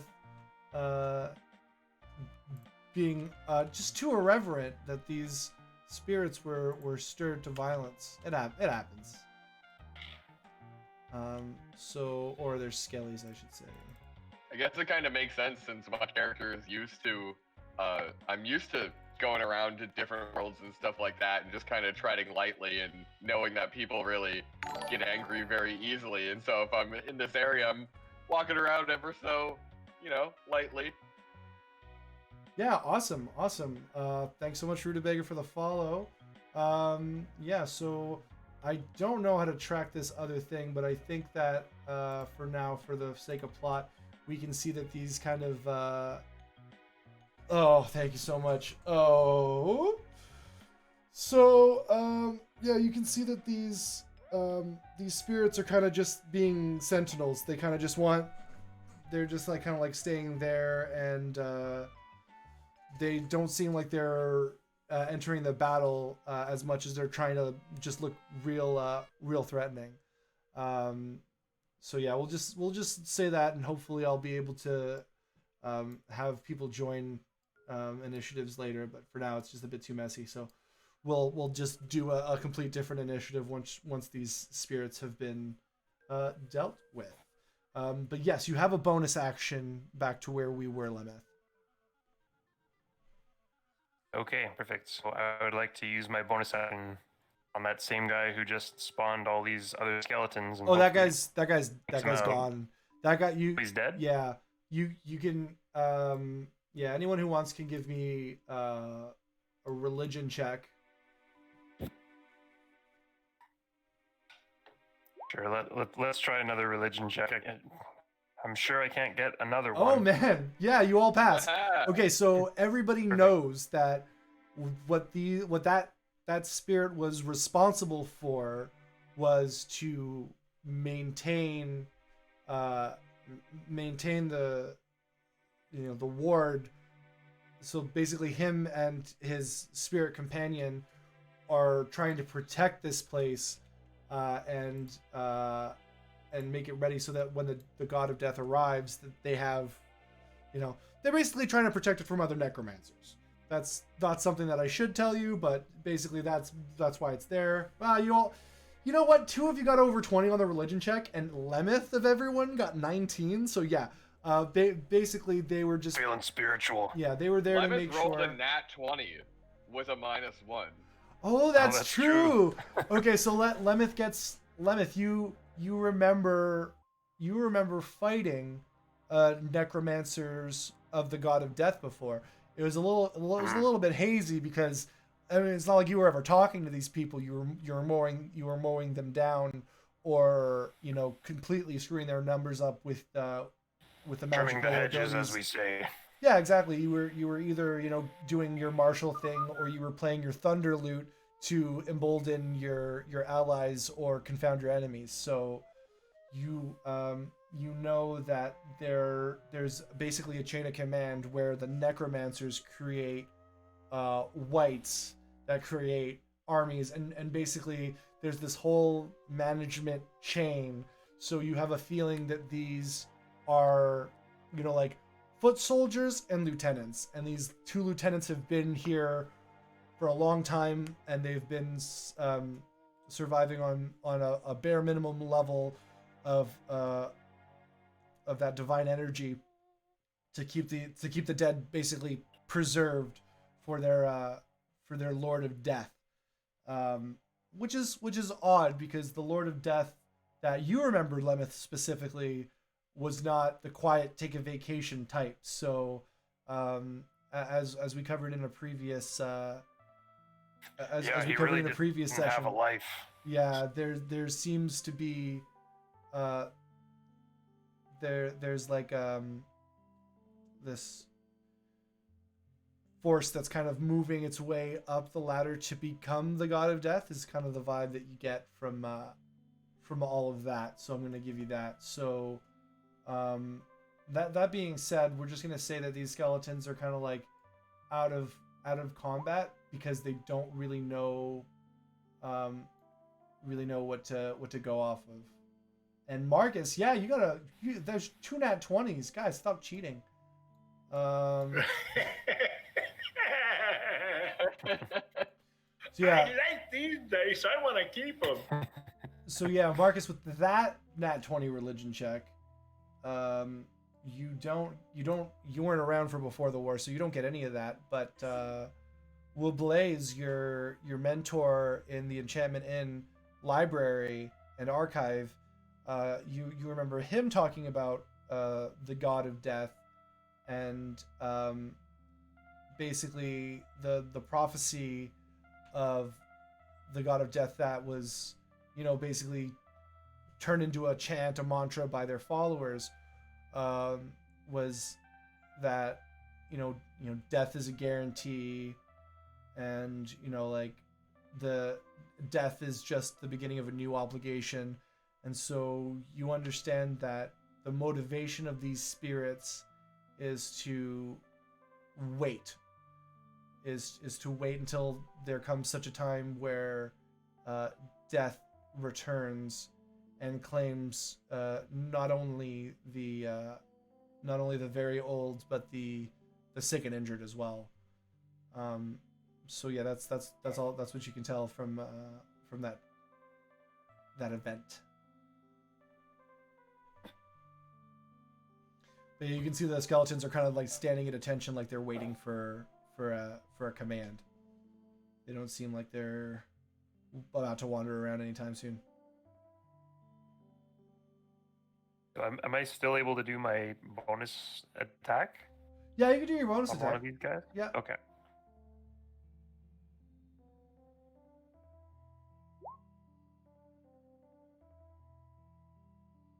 All right. It says opportunity attack, but we know it's just for the additional bonus. Okay, so what's the damage on that bonus? Is it a D4 plus your strength? 12 to hit. Yeah, it hits. I'm saying, like, what's the damage? What's the damage? D4 of bludgeoning. Nice. Do it up. A whopping 1.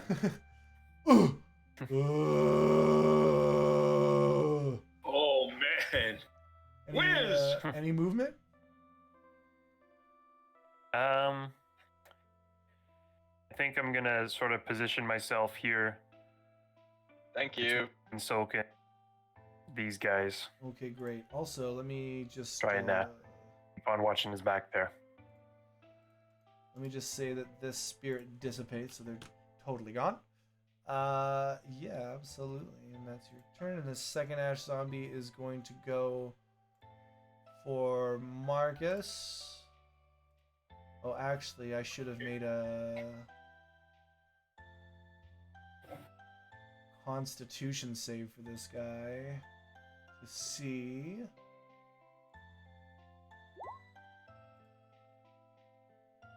Ah, okay, so you see them kind of reconstitute. So let's just say that you gave them the extra one, because then they went to 1 HP and then you just killed them again. Because I forgot they have Undead Fortitude, which means that if they get down to 0, they make a Constitution saving throw, or go down to 1 instead. So I'm just going to say that you did that, and then bonus attacked it again, and then it failed the Constitution saving throw. Lovely! Sorry, guys. Sounds good.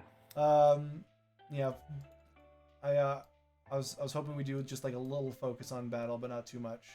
And now look at the mess I have us in. So we're gonna slam, and so that's a 16 to Marcus. That's not a hit, and they're not moving around at all because they don't want to get hit by that mace. So Soken, it's your turn again. Okay. Well, I'm going to cure wounds myself. Sure thing. Go ahead. All right, Soken basically rummages around in his Full heal. bag for a little medical device, and he patches himself up with it, and it works pretty well.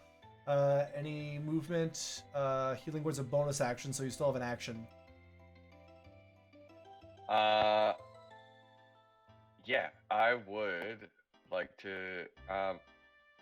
Does that mean I can still cast Firebolt since that's a cantrip? Yes. If you cast a leveled bonus action, you can cast a cantrip action. That's how. That's the way the spell economy works. All right, I will just use my action then to huck my javelin, or not javelin, my my flails. There we go.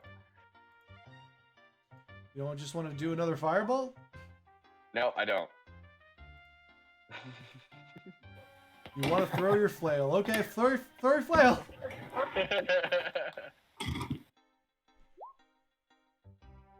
Your flail flies through the spirit.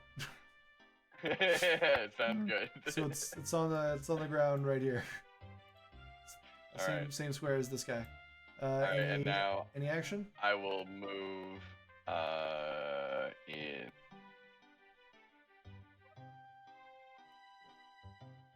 Okay.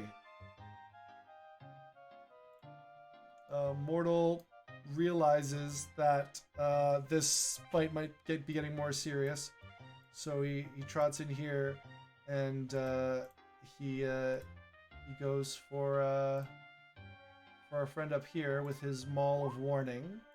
He's been using to keep everybody safe, and this is exactly why I don't like playing DM PCs, because he crits, which is not fun for anybody to watch that happen. But yes, so the bludgeoning damage is 8, and then the crit damage is 10, so 18. So he basically turns this skeleton to dust. He just squishes him in the doorway where the Zweihander is, and he goes, oh wow, that is a cool looking sword. So now you see Mortal is kind of looking at the sword, and he thinks to himself, if my friends haven't touched this sword, I'm gonna chalk that up that there's a reason behind that. I'm not gonna touch it either. so you're lucky. He passed his wisdom save, and he's not gonna try to get the sword. this turn. This turn. Okay, well, never mind. I was gonna say if it was like out of combat or if it was my turn, I'd thaumaturgy and be like, Mortal, don't. The time is gone. So the dead Ash zombie is still dead. So they're gone. Marcus, your turn. Okay, just a sec. I'm gonna hit him with my flail, as if you couldn't have guessed. You don't have a flail. Soken has a My flail. maul, my maul. You have no. You don't have a maul. Mortal has a maul. Mace. Like Puff Daddy's best friend in the 90s.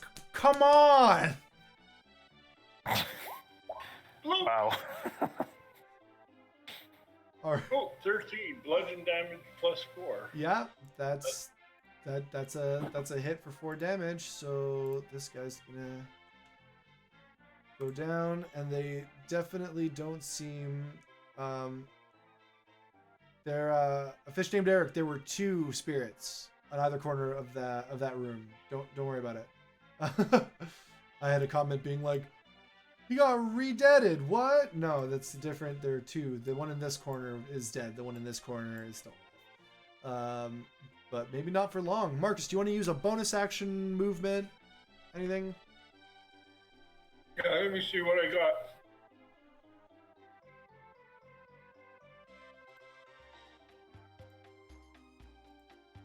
My only two bonus actions are 2 weapon fighting or healing words, so. All right. Well, you could definitely do another check to see if you can figure out what's going on. Okay, what's that? Perception? Yeah, absolutely. Okay, Perception or insight, depending on if you're looking around the environment or trying to get a feel for the situation in a social sense.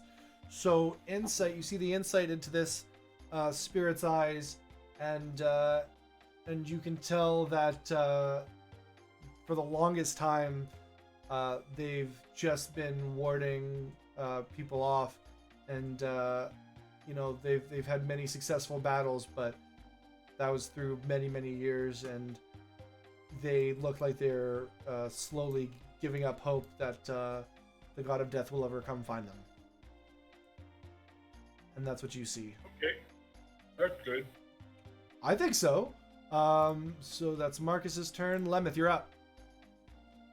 All right. So Lemeth pivots to face this skeletal creature here and says, "If you like death so much, why don't you have some?" He's going to attack. Okay, great. Oh yeah. Oh, nice. Again, you're clicking the part where it does it in two parts. If you click the symbol on the left side of the attack, it does the damage simultaneously. But that's cool. You can roll damage now. And 4 damage to this guy. What I'm going to say is I'm just going to have this. Oh, that's the bonus attack. Oh yeah, that is the bonus attack damage. Okay, I'm going to. You know what? Let me do something on the main screen where I have the stream. So I'm going to go for my campaign. I'm going to click on Lemeth, the character. I'm going to see action. We're going to see Halberd and the cross sword icon next to Halberd. Now, do you want to click it or do you want me to click it? I'll click it. All right, fantastic. Sorry, I muted myself. I'll click it. You're good to go, the my cross dude. sword next to. Oh wait, that's bonus attack again. Sorry.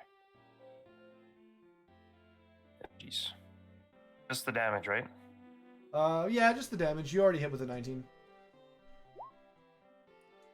All right, 7. So, yeah, you knock into one, and they say, well, I wouldn't say I'm into death as much as I'm dead. I don't have that much of an agenda in this. Well, why don't you stay dead then? All right, and are you gonna give them the BA as well? Yep. You go for it. I'll roll that guy now. All right, yeah, that hits for 6, and yeah, just like Mortal's friend, you see this skeleton turn into a pile of bones on the ground. All right, anything else? I'm just going to reposition myself here. For sure. I'm gonna move down toward that last remaining one here, and I am good. All right, this ash zombie is going to try to slam into Marcus, and is unsuccessful. Yay! You can tell they're really trying very, very hard to stand their ground, but you can see they lose their nerve and they start moving away from you, Marcus.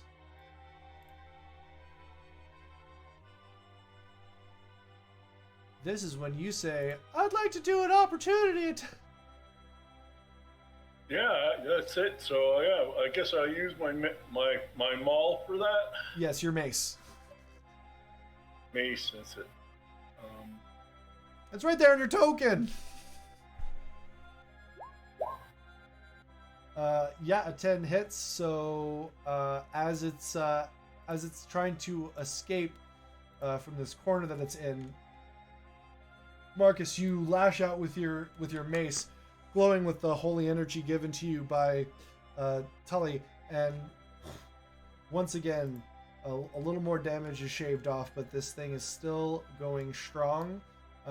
Mortal is going to roll a wisdom saving throw at the beginning of their turn. Let's see.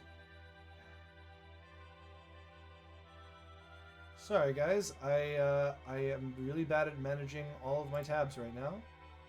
Okay, here he is. So the wisdom saving throw is a 14. Yeah, he is pretty sure that weapon's got nothing to do with him, so he's gonna take 10, 20 feet to drop down right here and move in on this last guy and take an attack. Okay, good. I'm gonna take this first one. So I'm not critting again. That's a 7. Oh, tell me that that's still a hit. It's definitely still a hit, isn't it? No, it's not. It's a miss. Great. Mortal, Mortal swings wide, and their Maul of Warning reverberates against the ground. Dad, your turn's over. You can't move unless it's your turn. Okay. Sneaking up on him. I can see you doing it. Dead Ash Zombie is dead, so I'm removing them from the order. Marcus, you're up. Okay, so I am gonna move forward towards Wait, him. that messed up the order then. Because didn't Marcus just go? And then it was, Oh, is Marcus in the? Yeah. Is Marcus in the? Token hasn't gone in a while. I don't. what? Mortal goes before me, and then it should be Soken, no? Yeah, I think I think it was Mortal's position that confused me. Because, like, you just had it go Marcus, then Mortal, and now Marcus again. Oh, why did the turn of order do that? Maybe I misunderstood the turn order because I was in another area. Okay, so let's just call it Soken's turn, and let's see if we can finish this up. Yeah, I'm gonna firebolt this one. Okay, Should be firebolt. like- Firebolt at that range is going to be at disadvantage. Yeah, that's I'll move first. So, Can I slide through friends? yeah, you can move through that area, but it costs 10 feet instead of 5. Okay, let me look. Okay, so I'm here.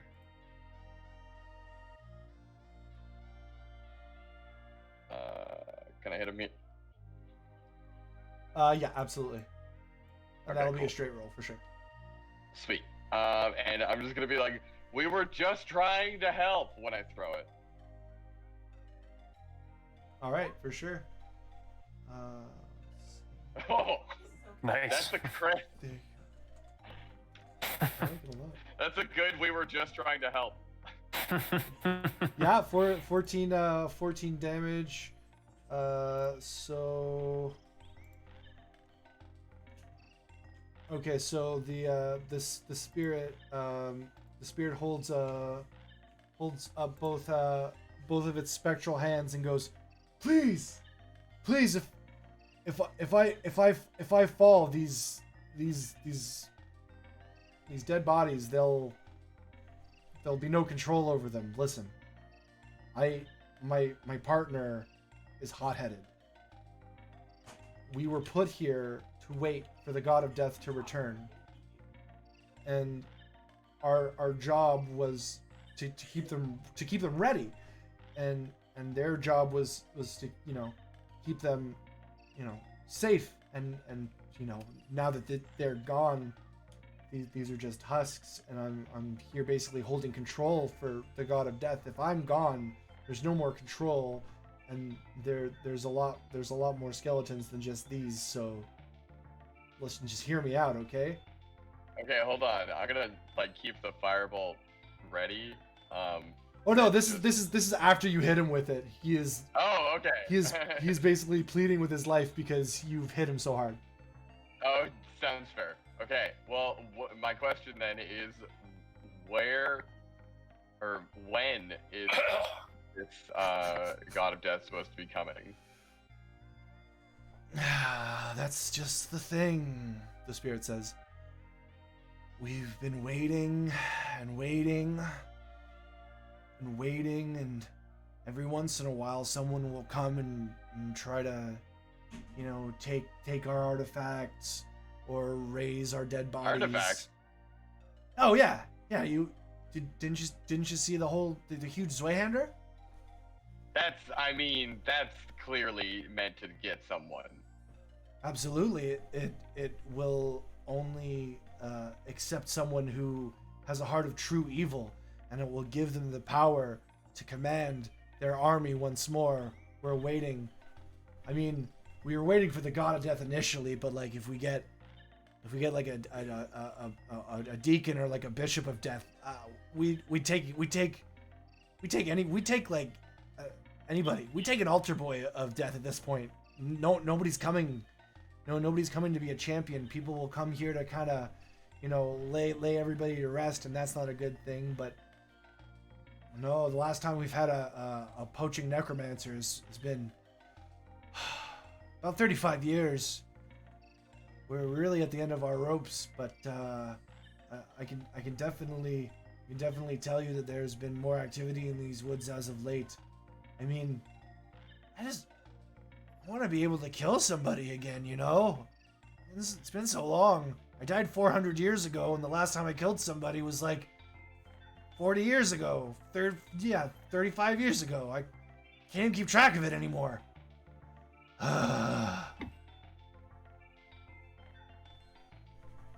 But yeah, no, you guys seem like the goody two-shoes type that wouldn't want death to come back, but I'm telling you, there's a reason that good and evil need to stay in balance.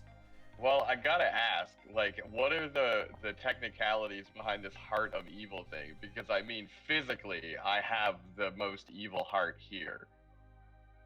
Well, it depends. What would you do to make yourself more powerful? Probably collect a bunch of artifacts and make stuff out of them. Sounds pretty neutral to me, but I don't mean to burst your bubble. But who are you killing or stealing or like I don't know? Fill me in. I'm a what is required kind of guy. Okay, well I'll tell you. Okay, I have friends that are really nice, and I mean I made it here by any means necessary. I don't want to go into like too much detail. All right, now you're gonna have to answer this question honestly.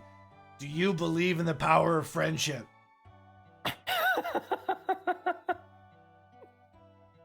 In like a magical kind of sense? Because like no, there's rules. No, like, Friendship is magic. Yeah, like that bullshit. Like, do you believe that as long as like, like-minded, pure-hearted people come together for a common goal, there's nothing they can't accomplish? Don't lie. No, I mean, like, I'm too literal of a person. There's too much reality to know that, like-minded people aren't as good as, like, the people best built out for the task. All right, you know what? I like you, and I believe you. I'll let you have the sword if you kill the turtle.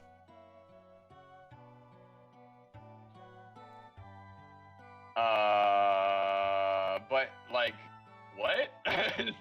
Well, death has been gone for so long because the implements of death have been unused. If you want this artifact, all you got to do is bring death back, and it's all yours. Didn't we just kill one of your buddies? Like, what? Huh? No, I mean, we're spiritual forms. If you're trying to kill us, you're kind of late to the party. He's I don't gonna. know, buddy. He looks pretty dead to me. He does, but he's gonna remanifest. That doesn't usually happen. But there. I mean, we kill like animals all the time for food. Okay, let me Listen, let man. me I explain this. eat meat every single day. Stuff's dying, man. Yes. Like they're killing. Like those animals aren't. It's actually best to get the ones that are most fit to be alive. Like we want to kill those ones. Right. Oh, most definitely. But you understand that you've only killed animals and you haven't heard of anything that could, speak or have complex brain functions. When's the last time? When's the last time someone like that has died? Has killed many sentient beings. Lemeth, how many people have you killed in the last 40 years? Well, it's a little hard to keep track. Once I stab him a few times, I usually just go on my merry way. I mean, I'm not sticking around to give him a proper burial, if that's what you're asking. So I don't really know. I'm not really one for counting either. The spirit goes, see, now, very, very complicated, but life exists on many different levels, even within a same plane. So even though you're able to go hunting and kill animals, if you were gonna pull that with like an Aarakocra, it wouldn't work. There's a force that is disallowing the passage of the soul. If you were to completely destroy your friend's body over here, that soul would try to find its way to the other realms, and they would basically return to sender. At least that's what's been happening. Now, maybe you're right. Maybe these bones won't come back. But if you think that we've been able to defend this sacred ground with the same set of skeletons, you're crazy. I mean, not to interrupt, but it looks pretty run down to me, so... Yeah, how good is that defense? Well, listen. Home is where the heart is, and much in the same way, a temple is where the spiritual energy is. So, All right, I have an idea. A spirit. I have an idea. I'm just trying to say, a spiritual energy is not exclusive to roofed structures. Okay, fair. That is true. But I have an idea. Like, you need me to kill the tortoise. If I'm gonna kill this guy, I need to have a conversation with him beforehand. So you just let me have a small conversation with this tortoise for his final words for a say, and I will be right back. All right. I'm just gonna beckon the tortoise over. I forgot his name for a sec. Mortal. I'm gonna beckon Mortal over, and I'm gonna have a very quiet conversation with him that only him and I can hear. Okay, yeah. I believe you have the message cantrip, so really you don't really have to move. You can just make a silent whisper, and he will be able to respond to it. So yeah, if you want to cast a message, go right ahead. Okay, let's see.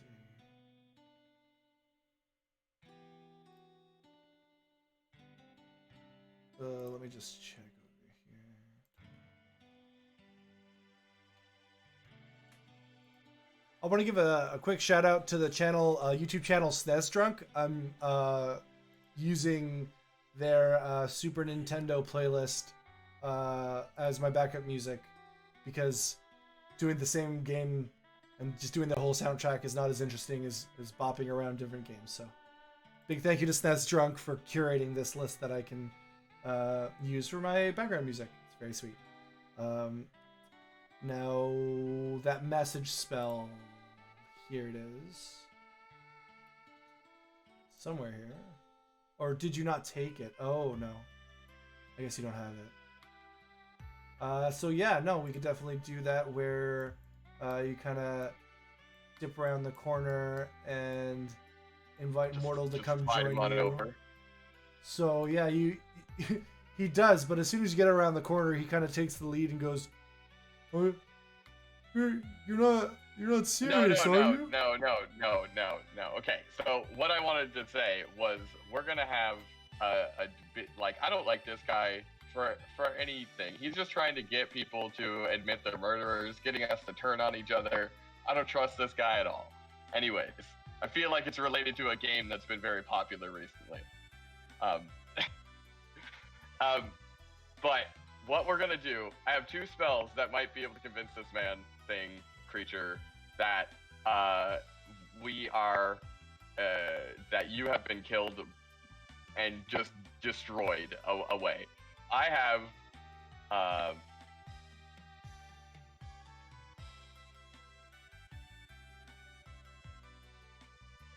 Sorry, what do you have? I have Expeditious Retreat, sorry. Okay. Which will allow people to move quickly. Touch. Or maybe it's a self. Whatever. If it's self, I'll carry you. We have Expeditious Retreat here. So no, it's only me. Either way, I'm just wanted to do this because it was a fun thought. And I could use that as a spell and carry you out very quickly and run back in after using thaumaturgy to.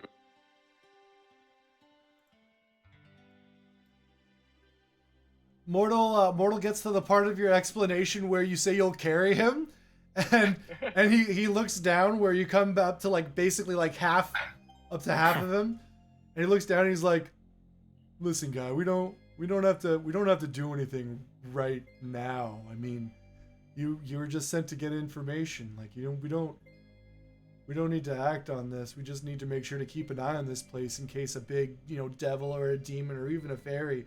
If the satyr walks in here and finds out that they can command undead, that's not going to end well. So I don't know if we should be moving this blade from where it is.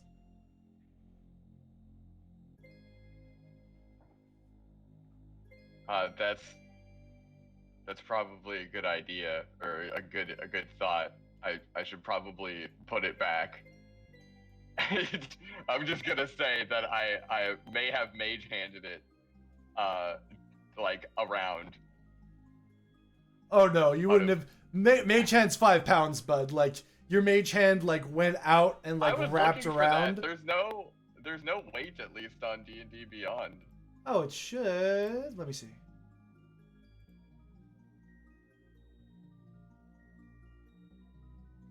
Oh, can't carry anything more 10 than pounds. 10 pounds. Yeah.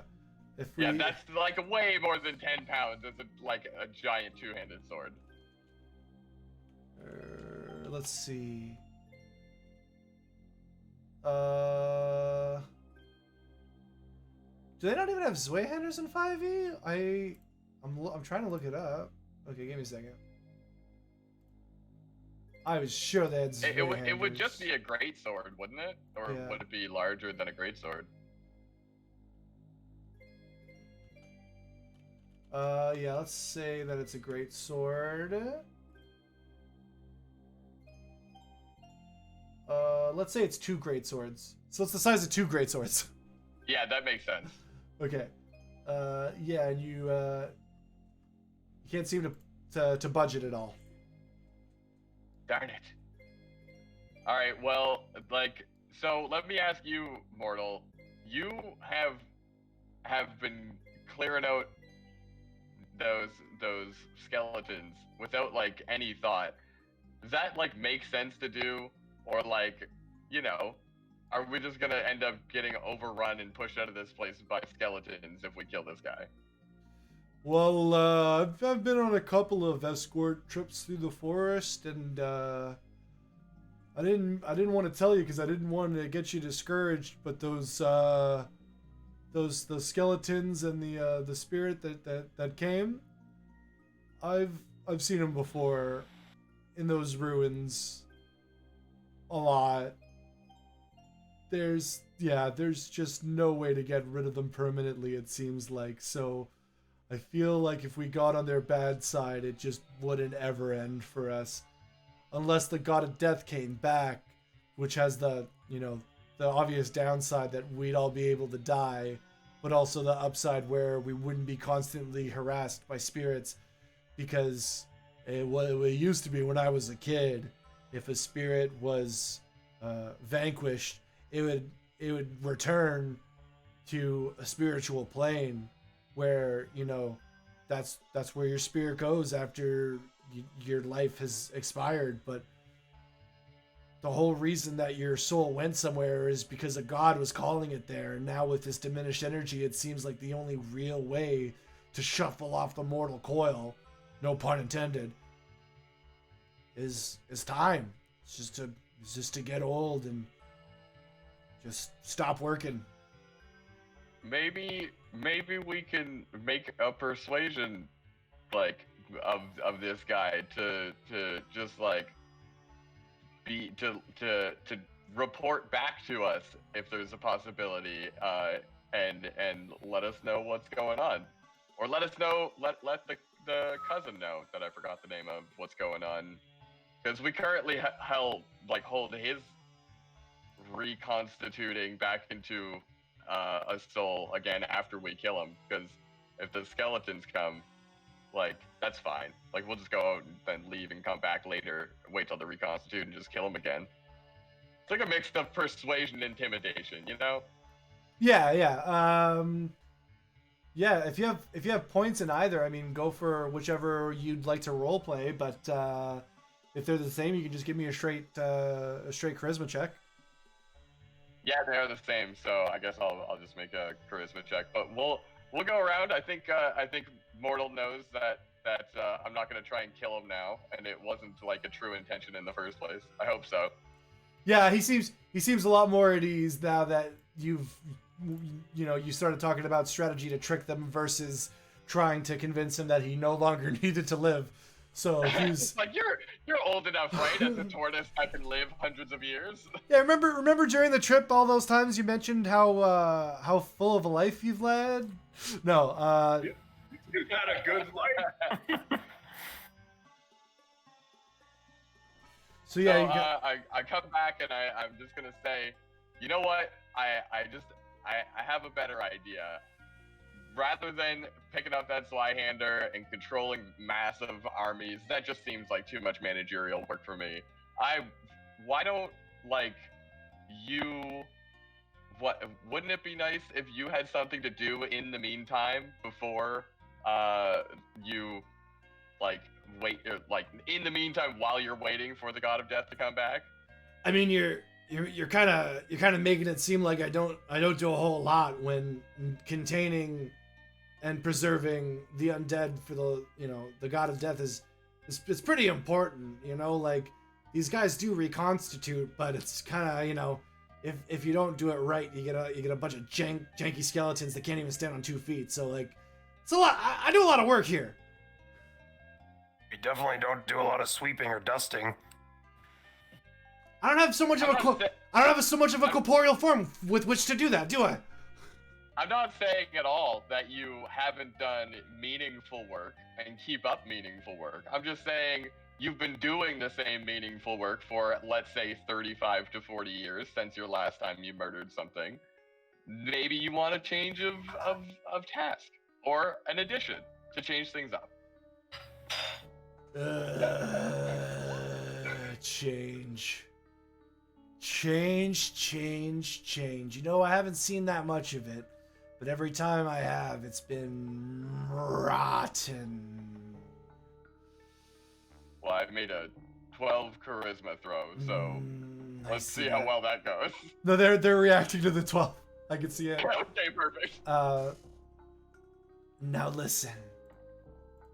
I can see that you've been touched by a devil, and that you have the makings of an evil person in you. But I saw what you did with that guy, and honestly, as far as shit tests go, you couldn't have failed it any harder. I was pretty happy. I saw you and him go out of sight. I saw you and him come back alive. What's up? Oh, well, I mean, we had a conversation and he put out a convincing plea for his life. And I mean, you can't, if it's a convincing plea, it's convincing. How much did he pay you? More than enough.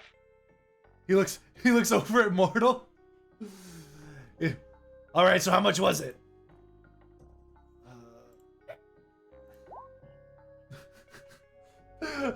Mortal starts. He just said that he didn't want to kill me. I don't. Mortal, shut up. He says, "All right, you guys have bothered me enough. Go back to your little village or your encampment or wherever you come from. But just know that death will return." And I'm gonna say you're out of combat unless anybody would want to make the decision to finish off this spirit. I have a question. Go ahead. Is there anything new that I can lick? I mean, yeah. Since the last lick, you kind of still have the taste in your mouth, and you're kind of rolling it around and seeing what you can find, and you're just like, It's that spirit's like thing that is able to reconstitute, like where it died? You could have left some dust. Oh yeah. Do you wanna go give me a perception check? Perception? Sure. Where's perception? Perception. There we go. So you see on the ground where that ghost fell, there's just like a stain of ash on the ground that smells strongly of sulfur. Perfect. Let's do it. All right, you're gonna walk over and lick it. Oh, absolutely. Okay, so as the ash touches your tongue, you become possessed. Not with the entire spirit, but just with the roiling energy of that spirit as it seeks to bring itself back together. And he's pissed. You could hear a bunch of whispering in your head, Lemeth, like, you're not good enough to be the god of death. You'll never be. No, I'm gonna come back and you're gonna regret. You're going to regret. And then the chatter kind of wanes away, but you can still feel a presence within your spiritual being that you are no longer alone.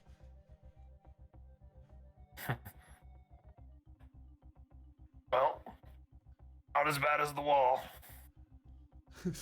the spirit that's right next to you is like, gross, you just licked Jason. Now you're gonna have Jason energy in your soul. Like, why did you? Jason's a dick. You don't want that. It's, what can I say? It's an orc thing. We lick stuff. Like, give me a Half orc. you being a spirit. Half orc. It's a half orc thing specifically. Yeah, no, I'm only half. only half. I always heard of that as a full-blooded orc thing, but I guess No, parents, definitely not. right? No. What do you know? You don't even know how to thatch your own roof. All right, you guys got to get the hell out of here. I have some cleaning up to do apparently. Oh yeah. That's gonna happen. It might. Well, it definitely won't happen with you, bitchin'. Don't you have some work to do? I see you have some skeletons to reconstitute around here. Yeah. Buzz off. And with that, you start heading back, and Mortal says, I don't mean to be, I don't mean to seem rude, but I don't necessarily feel safe anymore. So I think I might just take off. But guys, there's something here. You need to go to the big city and try to find somebody who knows more about death than we do, because honestly, between the four of us, we're not figuring this out at all. So I'm gonna go. Might need someone who knows how to lie a little bit better too. That too, but most importantly, I have a lot of new information that Wooblaze is gonna want to know. So I think I should go and report back, because if this starts getting worse, like I've been seeing it get worse, Gnometown is going to need all the defense it can get from me.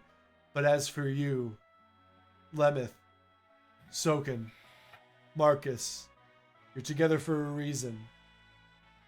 You have to keep searching to find out what's been going on and protect the innocent. And with that, he hoists his maul over his shoulder and walks off into the sunset. Wow, not even a letter? That's kind of rude. He's old school like that. So yeah, you guys get back to camp, and now you can interact with the forest protectors if you want. If you want to know more about them, we can do a little social interaction stuff. Can I look around to see if there's any sort of wizard or magically inclined person here gathered among the forest protectors? Sure, yeah. Give me an Arcana check. Hands away from my food. 11. So, you notice that Zarp specifically has got a lot of animal friends, and you notice one in particular has a very distinct glow to it. Hey, Zarp, what's the deal with the glowing animal friend of yours? So basically, it's a squirrel that's eating out of his hand, and he's like, "Oh, yes, yeah, this is Chip. He's a fey creature, but he's not quite like the fairies and spirits.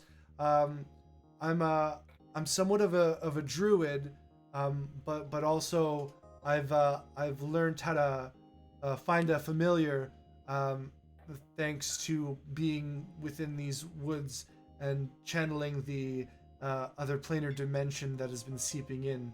So, yeah, Chip's a good dude, but he's not exactly a squirrel as much as he is a fey creature in squirrel form. If that helps. I guess. Yeah. Well, hey, if you're a magic kind of guy, I mean, I got some kind of ghost stuck in my throat or something. You want to take a peep at my soul and see if there's anything you can do about that? Oh, no. That I could. Let me see.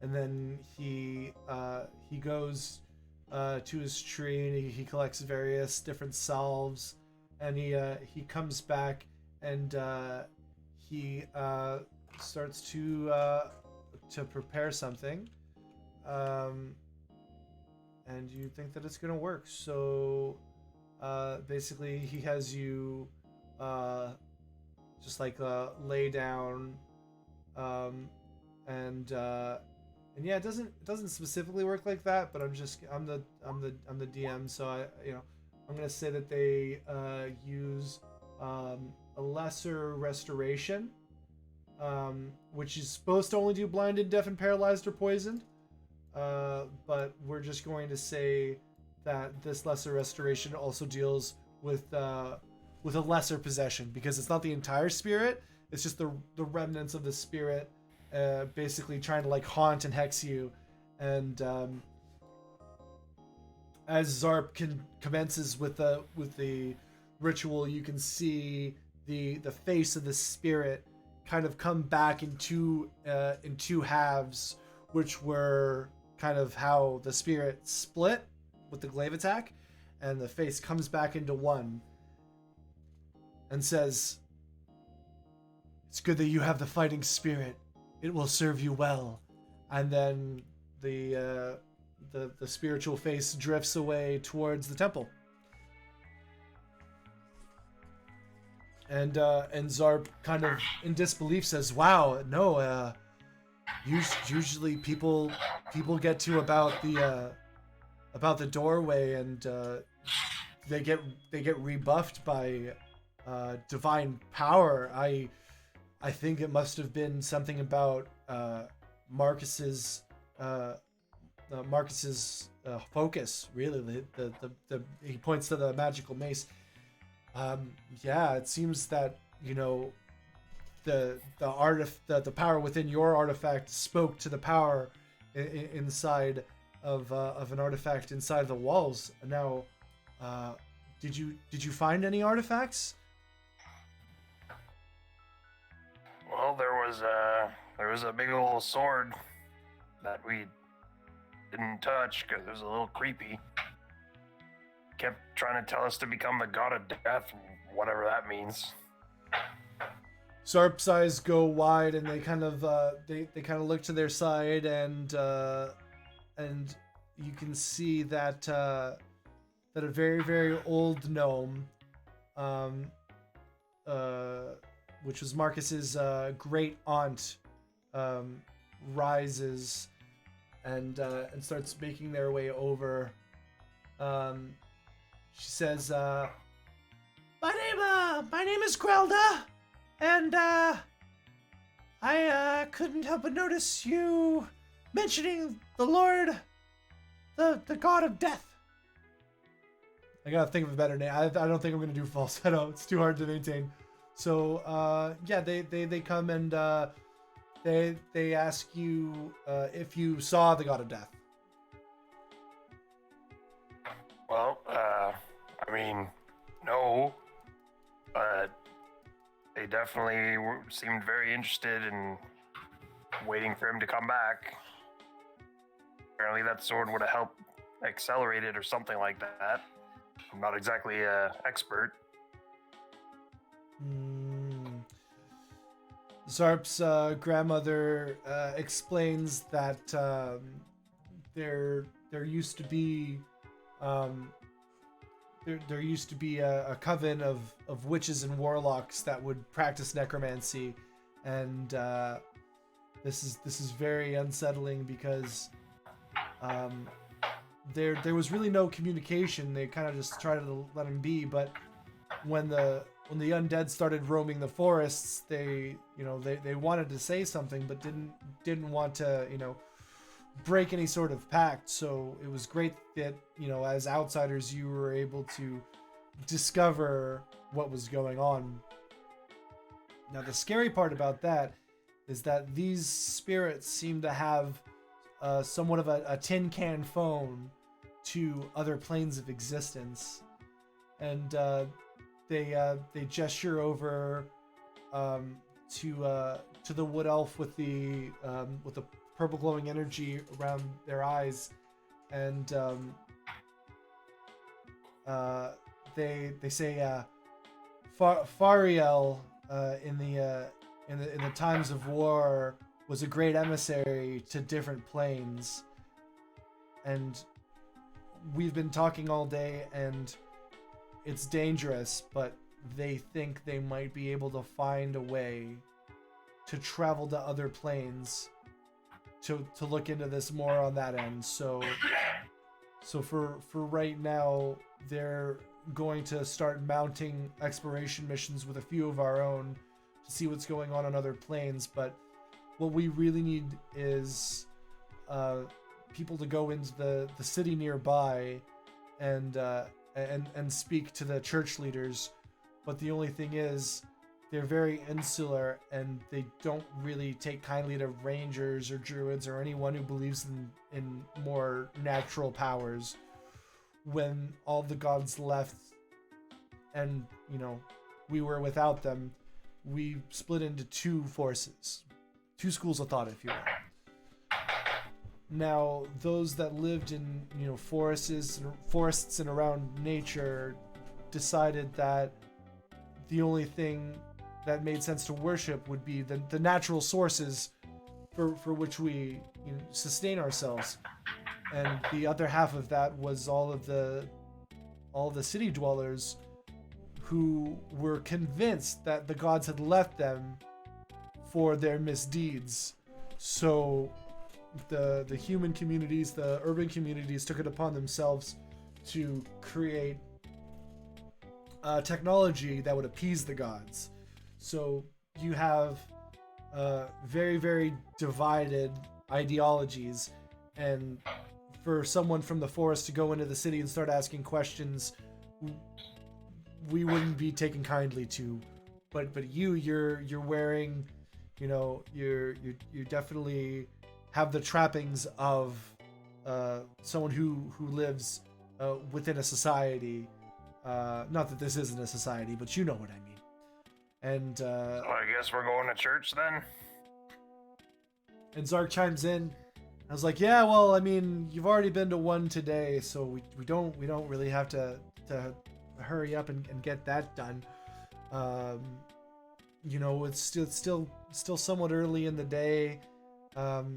We've found out a lot of good information. I think the best thing for us to do now is eat some good berries and jam out. What do you guys say?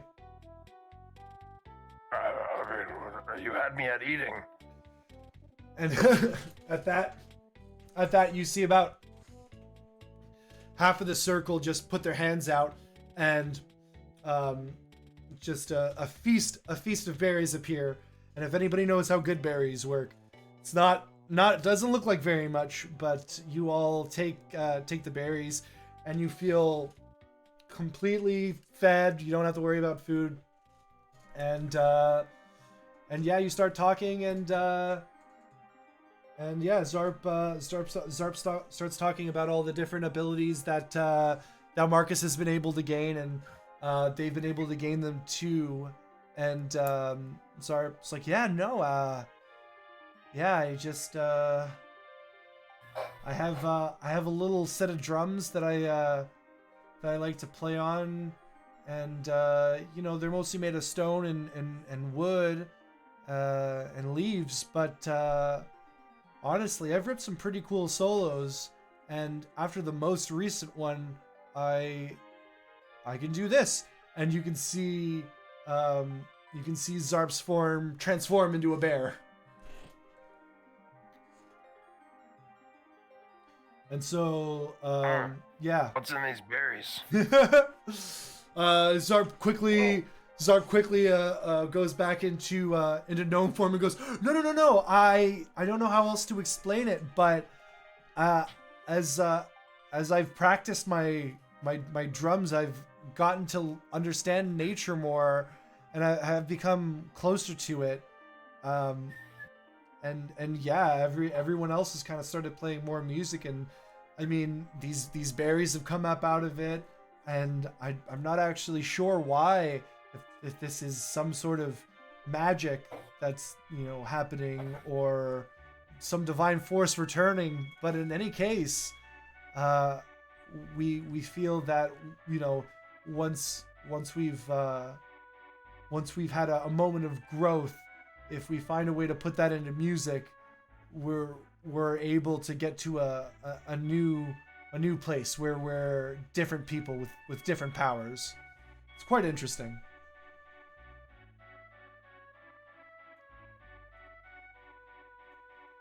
So yeah, basically everybody around the circle kind of has a laugh, and starts explaining what they've been able to do.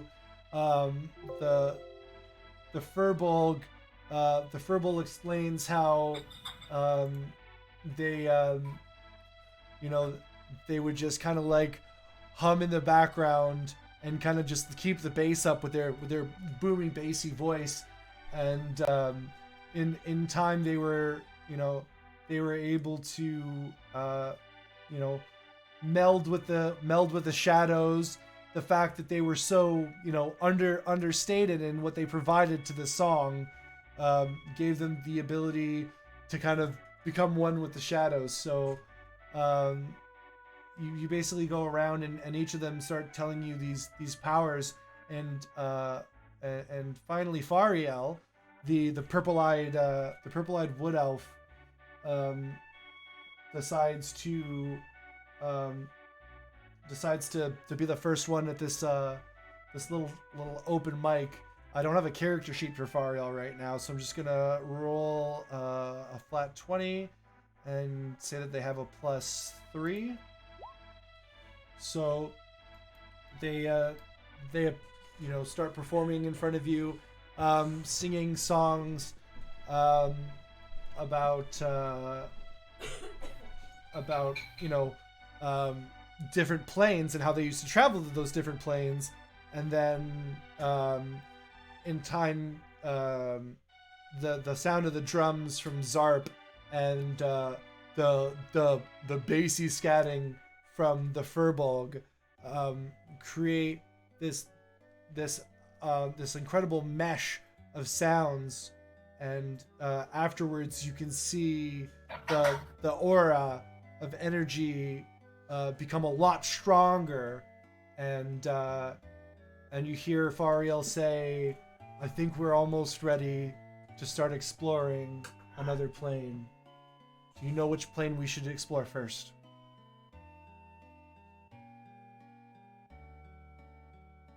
Is there a plane where we can get some beer or some food? Like, I mean, these berries are great, but I'm just, jonesing for some meat and, some good old heavy metal type cuisine, that kind of thing. Well, that can definitely be found in the in the city nearby. We don't actually have a name for it. It's a coastal town, and it used to be called the Town of Humanity. I guess it does have a name, doesn't it? It used to be called that, but that's when there were only humans living there. So now that it's been integrated, it's a different city entirely. I mean, it used to just be a small town, and then it kept on changing, and there's a larger city that's brand new that we haven't even been able to properly interact with. As I said, they're very religious, but Humanity is another recently integrated town between us and the big city, and they'll definitely be able to fix you up with the amenities that you're used to more than we would be able to. I mean, some amenities sound pretty good, no offense, but you guys are just gathering around a hole in the ground. I mean, that's not very cozy, is it? No offense. None taken. It's actually a matter of opinion. If you ask me what I think of a night in a warm inn filled with people, if you did, it's hypothetical, I'd consider that somewhat uncomfortable. So, you just gotta be where you feel like you're gonna be the most useful and most comfortable. All right, well, and for that, that's not a town. All I can really say is enjoy your ticks. I will. They're delicious. And yeah, with that, there's kind of like a rotating. There's a rotating open mic if you guys want to make performance checks to see how you do if you want to perform.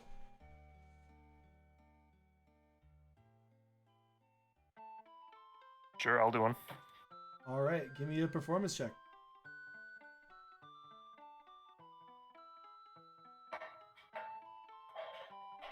Did that work? No. There we go. Ooh. 4. So, Lemeth breaks out his thunder lute and starts playing his classic tune, Pile of Corpses, which goes like this. Pile of corpses, pile of corpses, over and over for about 10 times. Right. As you start to strum, you once again remember that your thunder lute is completely unamplified. So as the notes from your lute get lost in the air outside, you can see a bunch of puzzled faces, and then a little polite applause, which gives way to Marcus coming up. Marcus with a roll of 10 plays a song about their first adventure, and maybe twice or 3 times during the song they stop playing to elaborate on what the lyrics mean. Meanwhile, everyone was just enjoying the experience and didn't want it to get interrupted, but Marcus was feeling a little self-conscious during the performance, so they stopped once or twice to explain some of the imagery, much to their detriment.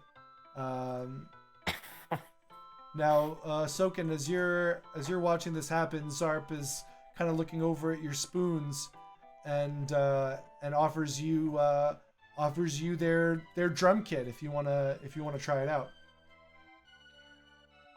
You know what? I very much appreciate it, but I have to say I will not take part in hitting those miraculous beating apparatuses. If you insist. So you all spend the night, talking, sharing stories and songs and talking about, music, and with that you all progress to level 3. Congratulations. Yay!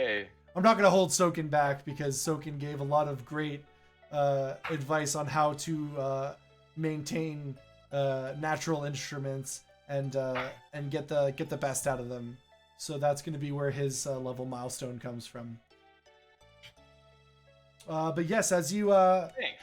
as you all bed down for the second night in a row, you feel a mix of hope and uncertainty, because you know that the road ahead has many mysteries, but also that you'll be well taken care of by your allies.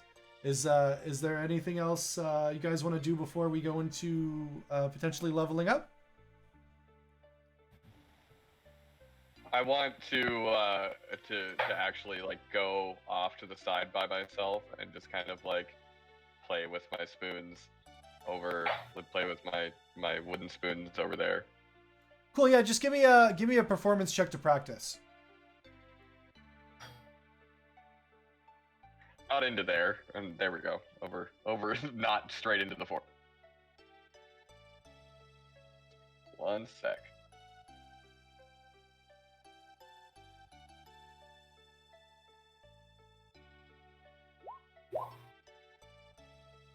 All There we right, go. so you're trying really hard not to make a whole lot of noise, but you're trying to get your kind of like wrists to snap at the perfect time, and Zarp, actually Chip comes up to you first. So this glowing squirrel kind of runs up your leg and runs up your back and sits on your shoulder, and Zarp kind of follows and says, "Chip, come back here." And then Chip kind of jumps and from one shoulder to another, and Zarp says, "That's a really interesting rhythm. I have to ask, have you ever played music in front of a lot of people?" No, and yeah, I like hastily like put my spoons like back into my pocket, and I'm just like, no, this isn't that. I'm very startled by you guys coming over here. I haven't really played much in front of people. I'm not really a performer per se. I wouldn't think.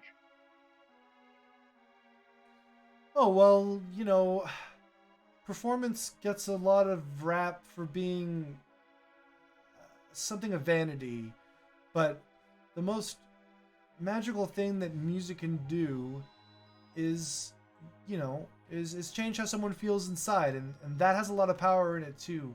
I know that in the cities, bards are doing a lot of things to manipulate situations around them, but bards can also do a lot to help the people around them too.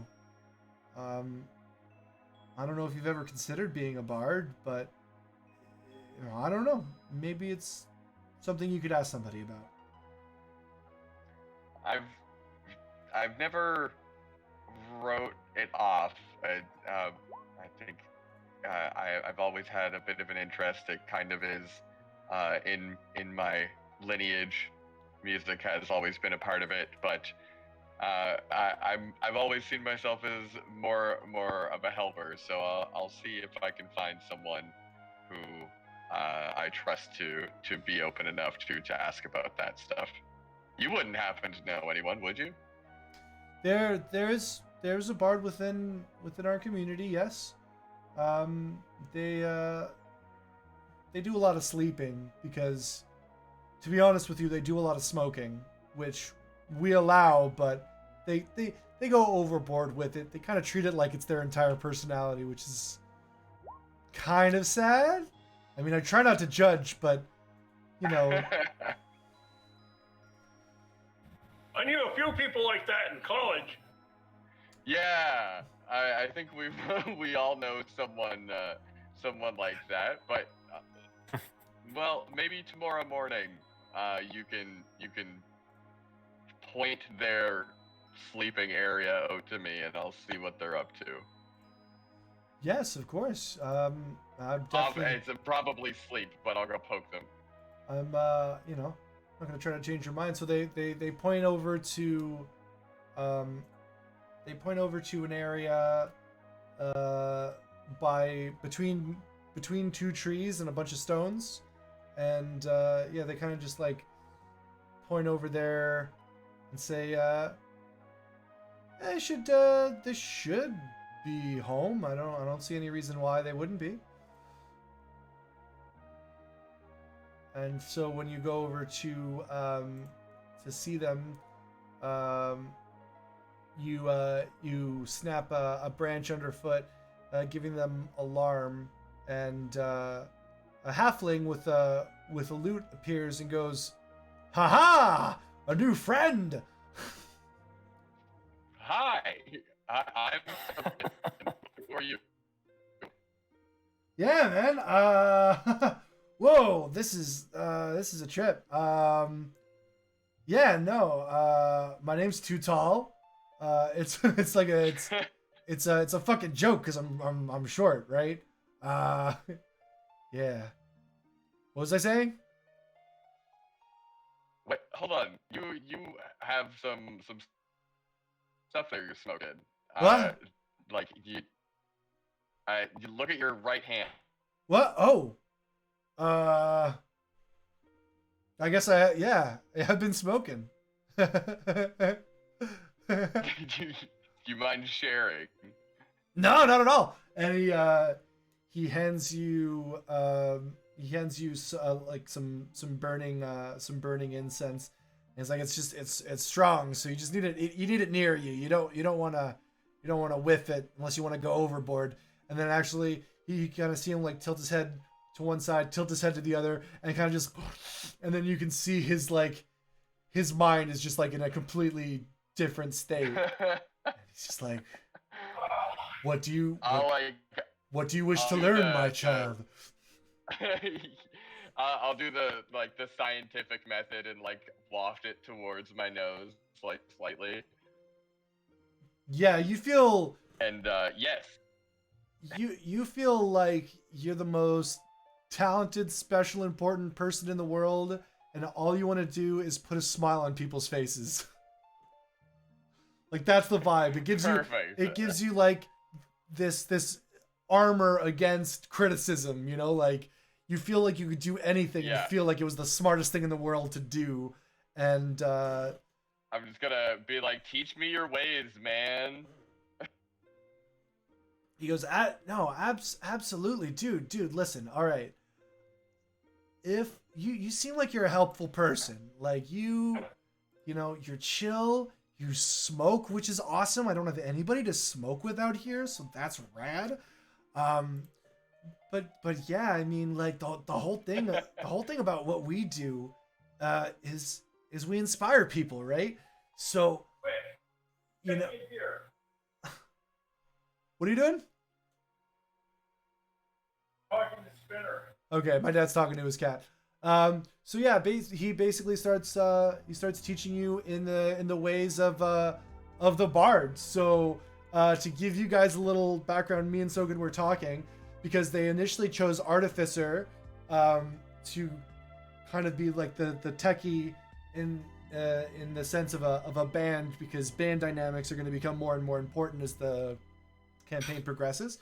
So now that Tasha's Cauldron of Everything has been published, there is a bard subclass that seems a little bit cleaner to what we're trying to do than the Artificer subclass. So what we're gonna do right now is we're gonna pop into D&D Beyond and just do a little bit of tinkering, because this is gonna be, I think, our most complicated level up. I'm a very loose DM, so don't think that you'll be able to do this with any old dungeon master without a specific plot purpose. So we're taking Soken from either Artificer 2 to Bard 3, or Artificer 2 and Bard 1, but I'm giving Soken the option to go all 3 levels of Bard because that'll automatically put him into the subclass. So I think that's still what you're interested in doing, yes? Yep. Cool. That's totally the way. Fantastic. I just want to make everybody super aware that I am not I'm not changing someone's class and subclass willy-nilly, and that we had a conversation previously based on the new material. So yeah, Yeah, I'm just letting Mobius take the lead on this just because it makes the most sense because he's the one who has it and he can make the changes faster and smoother, and he'll also be able to show it off. Yeah, exactly. So we have the character builder up on the screen right now, and as you can see, you get a whole bunch of different instrument types. Obviously, we're going to be moving these around and homebrewing them. So I think what I'm going to do is give you the ability to do the drums, the lute, and the lyre, which are kind of drums, guitar, bass for the time being. So they basically teach you all the important stuff. Your roadie background gives you arcana and investigation, but you also get skills for your new bardic your bardness. So I'm gonna say automatically you're gonna be interested in grabbing performance. Yep. And honestly, Too Tall in your conversations explains that bards are like rogues in that they can be pretty sneaky, but by and large they're around to help the party out, and if the whole party needs to be stealthy, then the whole party needs to be stealthy. So they start teaching you little tricks about how to like getting like in and out of venues. Like this halfling is seen cities. Like the reason they explain the reason that they don't live in a city now is because the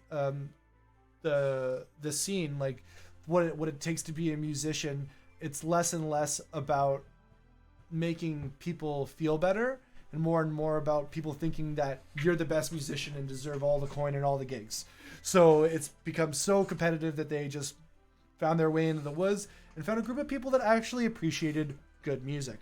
So I'm gonna say for that, stealth is really important, and you can choose, just to kind of fast track this, because you're in the forest, I'll say nature, perception, or deception.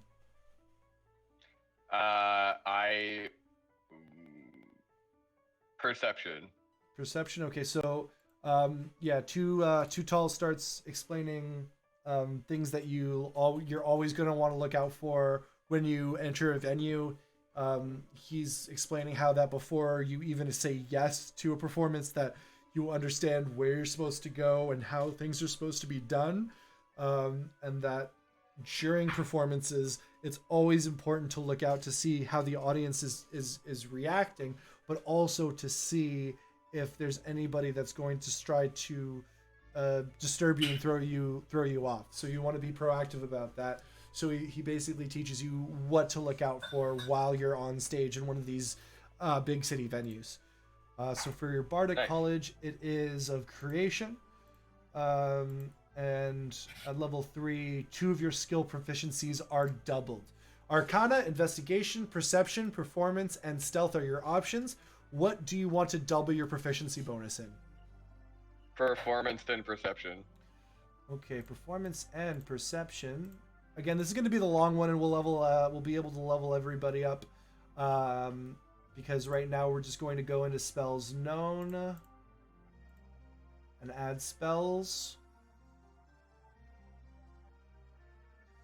So Too Tall is telling you about all the cantrips you can learn, and you can see him kind of trying to push you towards message and mage hand. I'm gonna let you change this, but for now we're just gonna say that Too Tall taught you mage hand and message, and basically goes, okay, so if you need to get a message across anywhere within 120 feet, you can point at somebody, send them a message, and they can answer you.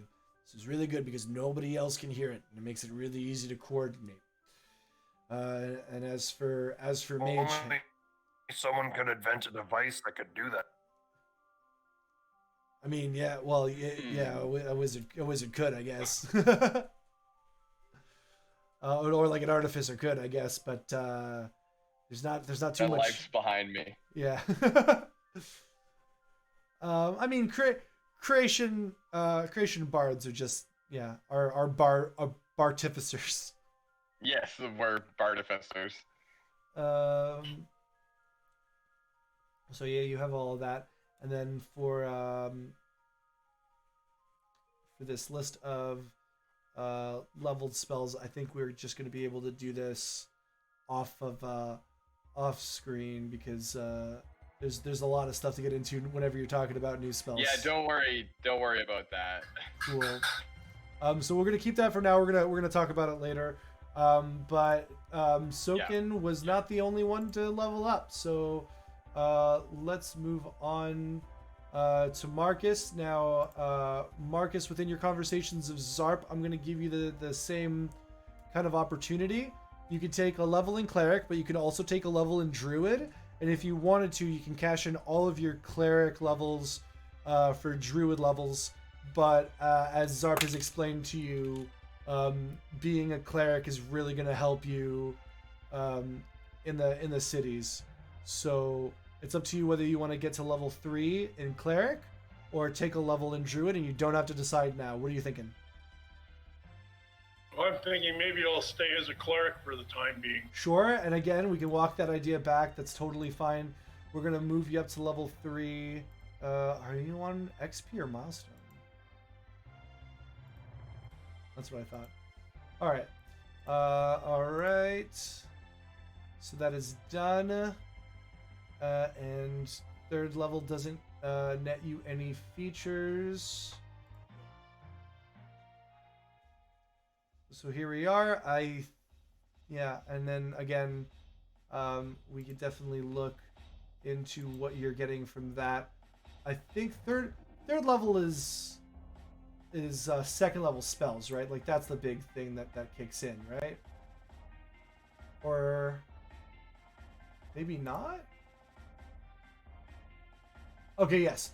So yeah, Dad, you have a whole bunch of spells to look through. And again, we can definitely talk about cleric spells and which ones would make the most sense to prepare. Because I don't want you having to read all through all of these and look at videos to figure out what might come in handy. You have your Searing Smite, which is always a good idea when crushing skulls, but you also have a lot of great utility stuff. And so we're going to be able to get into that. Finally, Lemeth! I'm only guessing, you can correct me if I'm wrong, but another level in Fighter? Well, you know it. All right. Lemeth has gotten to a point where they can select a martial archetype. Have you been thinking about what you want to go into? What are my options here? Do I have like a ability to go further specialized with the halberd? Yeah. There's the different subclasses that I could recommend would probably be Samurai, Cavalier, Champion, Battlemaster. Battlemaster's super good. It'll get you different abilities that rely on a superiority die. And Battlemaster would be great for the person who's in control of the battle, who's basically acting as the general, because they have different maneuvers. Would you say it would help you master the battle? I definitely would. Do you want to try it out? Let's do it. Awesome. So you get combat superiority. So as I said, you have superiority die. Some of your maneuvers will make a save, but it's not going to be a spell save. It's going to be your proficiency bonus plus either your strength or your dex bonus. And so that's how you'll be able to calculate that save, but that will also be in your sheet, so you don't have to worry too much about remembering that. You get a tool proficiency. Okay. Alchemist, what are brewery. the options? Yeah, so it's alchemist supplies, brewing supplies, calligraphers, carpenters, cartographers, cobblers, cooks, glassblowers, jewelers, leatherworkers, masons, painters, potters, smiths, tinkerers, weavers, and woodcarvers. Okay. Well, so Lemeth thinks about it and says, well, you know, I've always wanted to try knitting and weaving. Yeah, Could use a scarf. definitely. Zarp explains that they have a lot of spider friends that have taught them really great weaving tricks, and they provide you with some simple weaver's tools. And they say, yeah, go for it. You can make some simple clothing, some tapestries. It's a great way to kind of be at one with your surroundings because you're focusing on something very, very small, and it lets your mind kind of go free. And so I mean, it's pretty metal because I mean, you're basically just murdering a piece of fabric and stabbing it with a needle until it looks like something nice. Or it's pretty. Yeah, for sure. Also, there's like a lot of maneuvers, so I'm just going to toss a couple out that would make sense.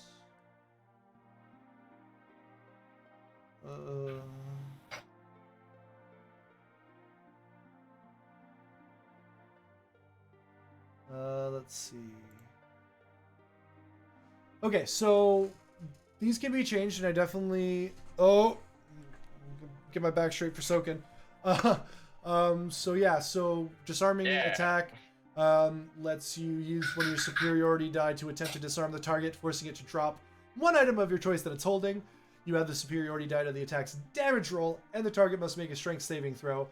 On a failed save, it drops the object that you choose, and it lands at its feet. Menacing attack lets you frighten an enemy, and riposte lets you turn a missed attack from your opponent, so that you could clock your reaction and spend a superiority die to basically hit him right back. So it uses your reaction, so I'm gonna say maybe not, because it messes with your polearm master. So let's say lunging attack might be cool. Yeah, it'll give you it'll give you that reach of an extra 5 feet, so you'll have a 15-foot range for the lunging attack, and we'll just leave it there awesome. for now.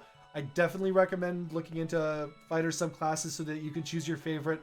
Battle Master is by far the strongest, so if you wanted to make sure you're making the optimal choice, I couldn't recommend anything more than Battle Master. However, if you want to make a flavor choice, there's no better way to find out which subclass is right for you than to check out some videos on it. I definitely recommend for anybody at home who wants to know more about D&D and what to build to check out Nerderkey and Dungeon Dudes.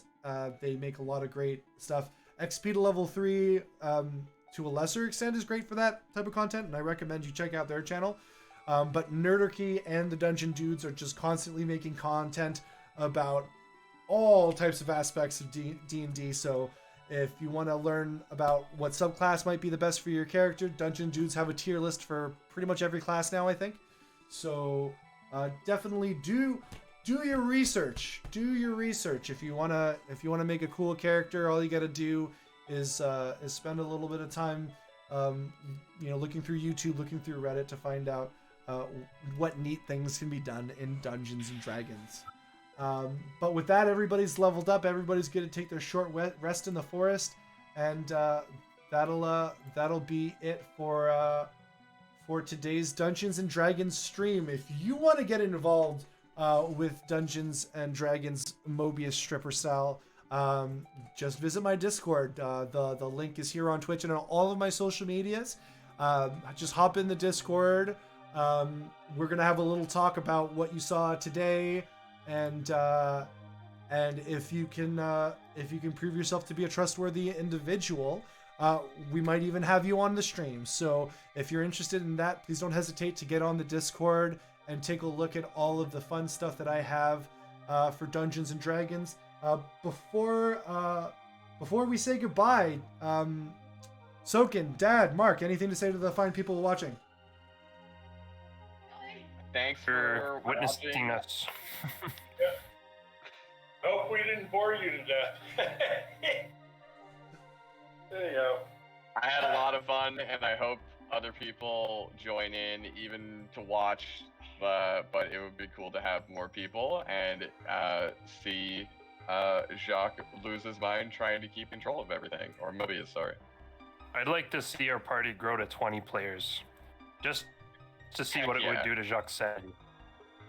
Thanks. I appreciate Play D&D. I appreciate the years of my life that you've taken off just by suggesting that. That's wonderful. Death will come for me sooner, and it's your fault. So good on ya.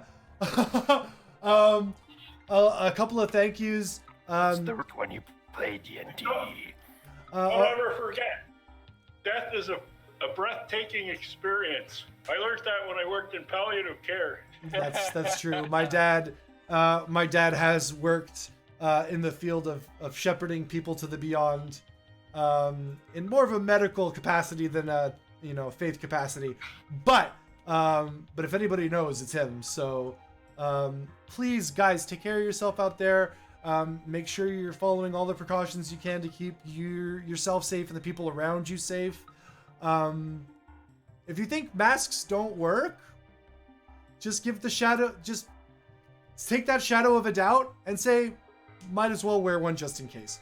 Wear a mask when you're out in public, social distance, sanitize your hands, because it's better safe than sorry. If your community is doing good and you feel like you don't have to worry, you're wrong. The reason your community is doing so good is because the people in your community care enough to keep you safe. You should do the same for them. But that's my big spiel with that. A couple of recommendations if you want to learn more about Dungeons and Dragons. You can check out Dimension 20, Critical Role, and the Adventure Zone for some high-level actual play content.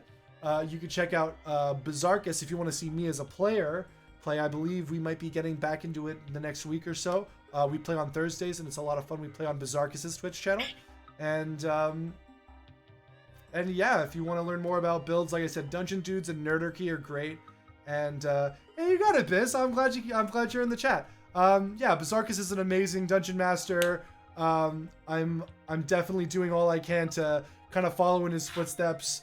I didn't think this was possible last year, and he's definitely one of the most important people to me in regards to Twitch streaming, because he let me know that all of these great things are possible, and that you can put faith in a community to kind of come through, and it's beautiful. So please check out Bizarchus on Twitch. If you're gonna follow anybody else today that's not me, please let it be Bizarchus.